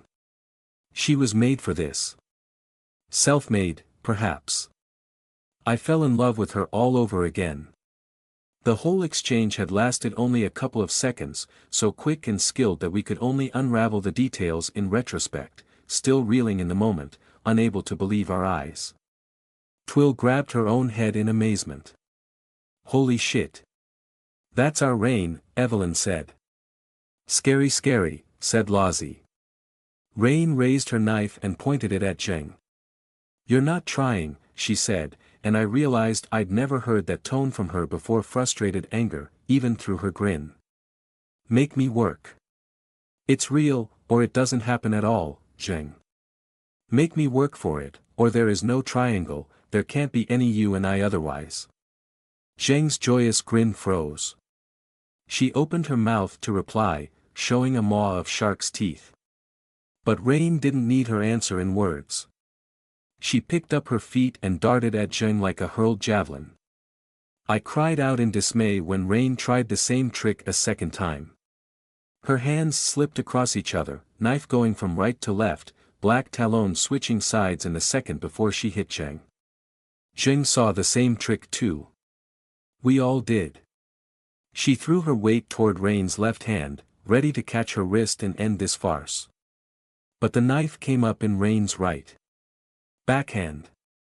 A rising strike with all her body weight twisted behind it.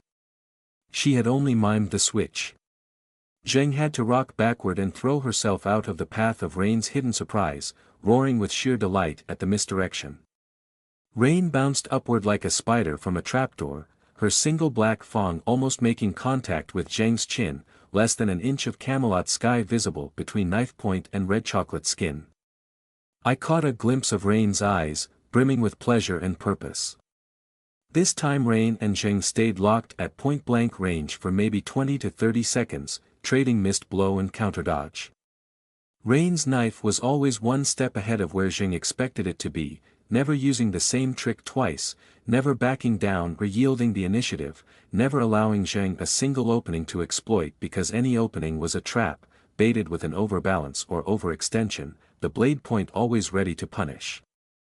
Rain could not match Zheng's speed. That's why we'd all assumed this would be over so quickly, or that she'd had something up her sleeve. But instead of trying to match or overcome that which she could not, Rain had devised the perfect counter, prediction. I'd never seen anything like it before. I hadn't even known Rain was capable of something like this. She must have been practicing in secret, for weeks. She'd been watching Zheng for so long, measuring her, learning about her. This kind of estimation could only come from a place of deep fascination. Against an opponent willing to catch the knife or sustain a small wound, Rain would have lost. If Zheng had been a fraction less quick, if she had lacked her demonic speed, she would have lost instead, because she kept taking Rain's traps, kept testing to see if one of them was real, an exploitable opening to finally grab her wrist and slam her to the ground. Rain had predicted that too, I realized. She knew Zheng would not be able to resist the bait. Then, just when I started to wonder if Rain would run out of different techniques, Zheng went on the offensive. She stopped trying to catch Rain's wrists, stopped trying to immobilize her knife arm or grab her head or throat, and simply aimed a punch at Rain's gut. In between one knife feint and the next. Brutal and quick, a piston blow through the air. I yelped and put a hand to my mouth when Rain took the punch below her ribs. She doubled up and jerked back, her knife hand looping a wild slash through the air to put some distance between her and Zheng. "Hey! Hey!" Evelyn shouted with sudden anger. "No broken bones and no damaged organs. Rain. I called out. Are you okay? But Rain straightened up, grinning and panting, her free hand on her stomach. Zheng raised a fist. I know my own strength, wizard, she rumbled. No real damage. No hospital. No injuries. Pulled punches, July said. Sad. But necessary. I blurted out. That's more like it, big girl, Rain said to Zheng, voice quivering with excitement. Show me how much you care. Rain flew at Zheng again, but Zheng replied in kind. I yelped in sympathetic terror. Anybody would break, having Zheng charge at them. It was like a wall of muscle smashing into the air itself. But Rain met her in the middle. Rain's knife flashed, met with fist and claw. Zheng jinked and ducked, howling like a prehistoric wolf. Rain went to circle, bobbing on the balls of her feet, laughing back at Zheng in a way I'd never heard before, but Zheng was already there, smashing Rain's knife arm aside with a blunt backhand. Rain took a glancing blow to the ribs and used her reaction to hide a switch of her knife from right to left. Zheng ignored the incoming blow, went for Rain's head and shoulder, to grapple and pin her arm. Rain was forced to duck, twist at the hips, put all her weight on her left leg. And she crumpled. I saw the exact moment her thigh muscle failed. She expected it to support her full body weight just so, at the precise angle to take her bouncing up and around Zheng's right flank, beneath the hand ready to grab her by the head. But that thigh muscle was where Rain had taken a bullet from me, where Stack's last round had gouged a chunk out of Rain's flesh. And when she relied on her body to do precisely what she needed, right at the edge of the possible, it failed her. Rain fell to one knee, stumbling as her thigh muscle gave out. Zheng was on her in the blink of an eye, grabbing her upturned wrist, Rain's last attempt to drive the knife into Zheng's gut and snatch victory from the jaws of defeat. But it wasn't to be. Zheng squeezed hard and slammed Rain's arm into the ground. Her knife dropped from her fingers. Disarmed. Zheng's knee found Rain's stomach, her other hand scrabbling for a hold on Rain's shoulder to pin her properly. Rain tried to twist out of the way, as if she had any hope at all of dislodging Zheng's superior strength. Zheng slammed her hand into Rain's shoulder. Her legs pressed on Rain's thighs. Pinned. Their faces inches apart, both of them flushed and caked in sweat. Stay, hyena. Zheng roared laughter in Rain's face and then cut off instantly. Rain was grinning up at her, panting with victory. She hadn't been trying to twist away at all, she'd been catching her knife in her opposite hand. The point pressed against Zheng's stomach through her loose t-shirt, like an umbilical joining their bodies together, belly to belly. Red, dark red, crimson and rich, began to trickle down the blade. It spread out from a narrow line across Zheng's stomach, soaking into the fabric of her t-shirt. The rest of us were all frozen in awe. Lazi had her mouth hanging open, poncho raised as if to declare a winner, but even she couldn't speak. I win, Rain croaked. You are pinned, hyena, Zheng purred back. And you're bottled. One touch is all it takes. I'd never seen Rain so proud, so flushed, so excited. Zheng's blood trickled over the short guard of her knife and between her knuckles. Zheng rumbled. For a moment I thought she was going to lose her temper, but then she grinned back down at Rain, bringing their faces even closer together. What are you? Little thing. Rain laughed through clenched teeth, answering with a wiggle of her eyebrows. You're bloody good, and you know it, too. Had to fake you out. Almost ran me down. You're so good. Did I? Zheng purred into her face, barely a whisper on the cinnamon wind. Maybe, Rain panted. Maybe Zheng let go of Rain's shoulder but kept her opposite wrist pinned, then reached down between them to touch her own belly, where she'd been cut. Rain let go of the knife and let it fall, and her hand brushed against Zheng's, both of them bloodied. Their hands moved against each other for a moment across the surface of Zheng's stomach. No doubt the wound was already closing with demon host healing speed, but their hands, Rain's right and Zheng's left, not quite joined, turned slick and coated with Zheng's crimson blood. They stared into each other's eyes as it happened, Rain certain in victory, Zheng a little confused. "Oh my goodness," Jan whispered under her breath, hand to her mouth. "Should we really be watching this?" Twill cleared her throat gently. "Maybe not." "Yes," Sevens rasped, sounding like she'd just snorted a line of cocaine. Rain raised her hand, covered in Zheng's blood, and lifted it toward Zheng's mouth. Zheng stared in a state of frozen shock I'd rarely seen on her before, confused, cautious, wary but interested. In an act I never would have imagined possible, Zheng parted her teeth, long tongue flickering behind the razor points, and allowed two of Rain's fingers past her lips. Tongue touch, lips brushing bloodied flesh, teeth gentle as a mate. Rain fed Zheng a taste of her own blood. Zheng copied the gesture. Her own blood-soaked hand found Rain's face, smeared crimson across Rain's jaw and cheeks, and allowed Rain to suck on the side of her palm, for just a heartbeat. "Ghastly," Evelyn grunted. "I don't know," I murmured, mesmerized. My tongue flickered out to wet my lips. "It's different." Zheng lifted her bloody hand from Rain's face.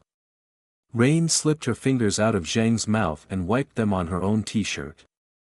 Zheng finally let her go, sitting up on her haunches and taking her weight off Rain.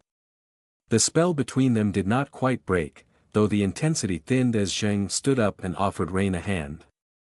The zombie pulled the psychopath to her feet. Rain cracked a grin and shrugged. "You two. Practice.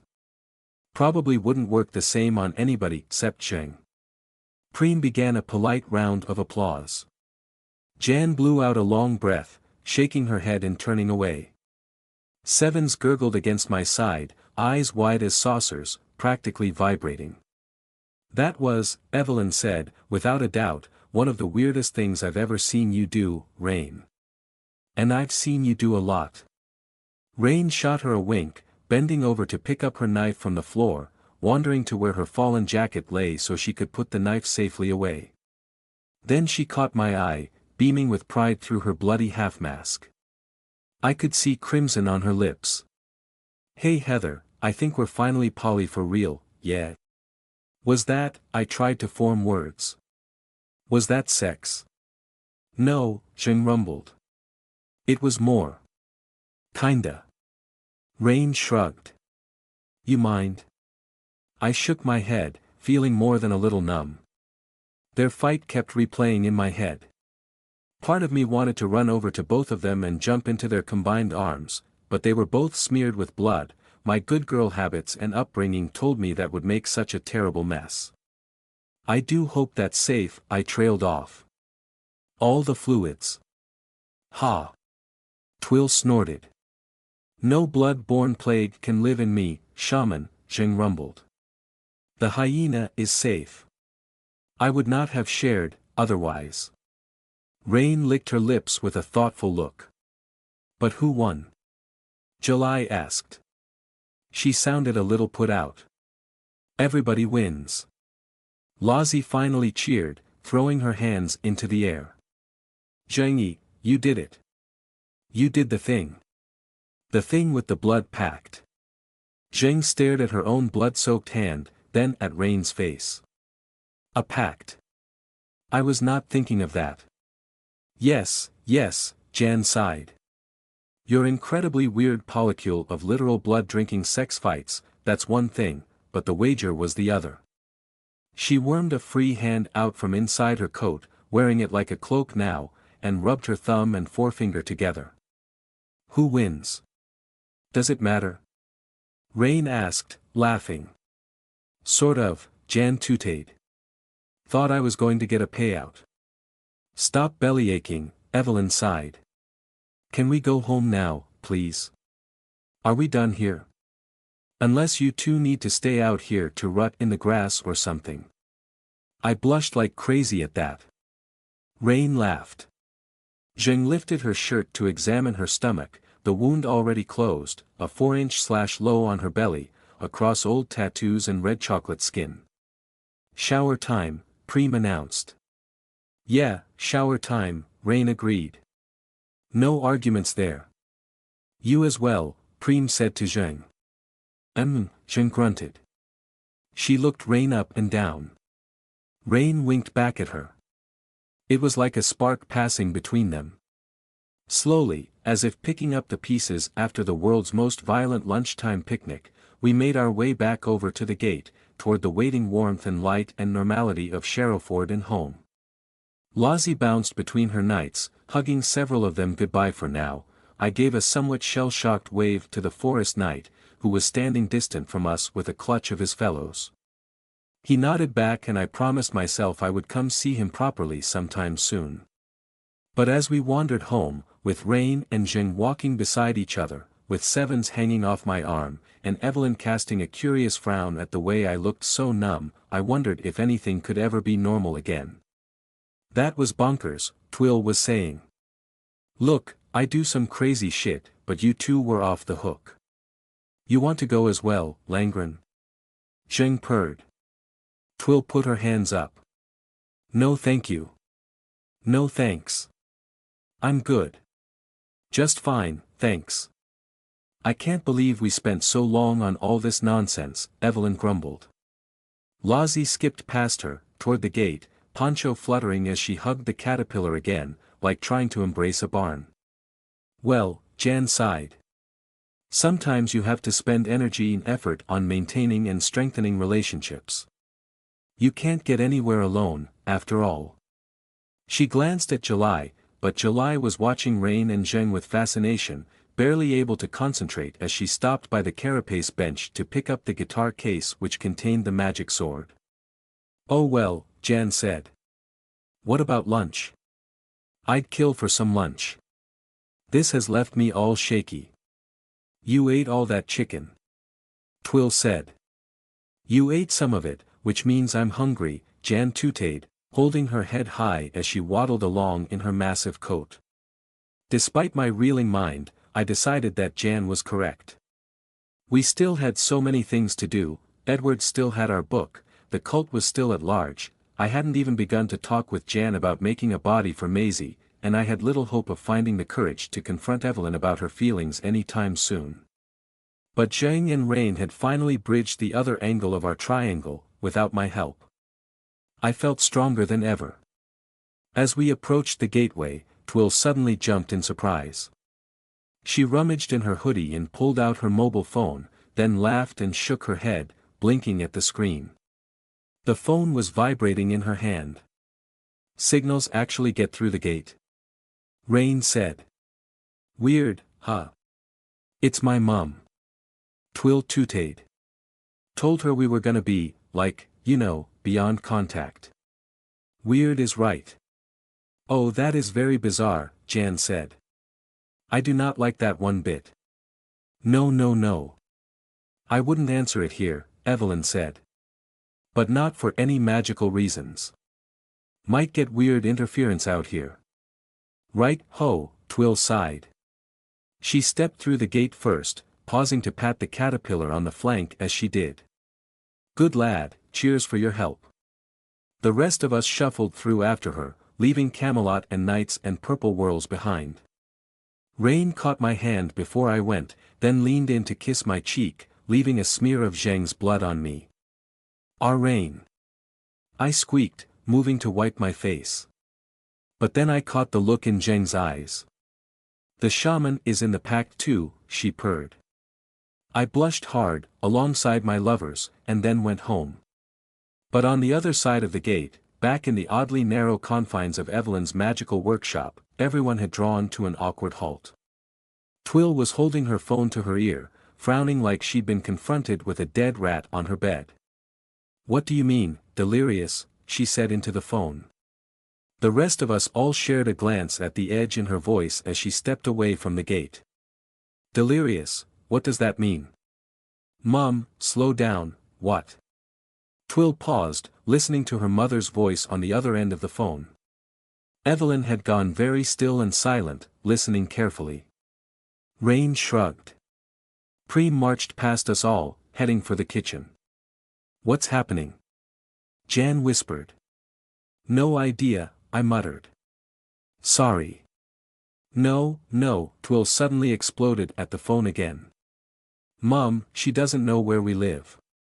You've just dragged this woman out of the woods. Why are you lying to me? Twill. I asked. Never a dull moment, Rain said. Evelyn stepped forward, walking stick clacking on the floorboards, and took Twill by one shoulder. Twill stared at her, still listening to her mother over the phone.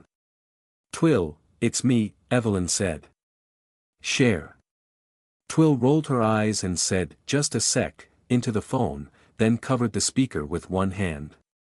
Twill, Evelyn repeated, voice hard and firm. Whatever is going on, I am on your side. What has your family? Police. Jan hissed, making the word sound like nuclear weapons. Twill. Evelyn snapped. Nicole? I asked. You're talking about Nicole. Twill, what's going on? Rain, Evelyn, and I all shared a glance. A sinking feeling dragged at the base of my stomach. The documents she stole, Evelyn said, going pale. The search for the house. Oh no, I hissed. Rain puffed out a breath. No spooky bullshit for Little Miss Detective. No spooky bullshit my arse.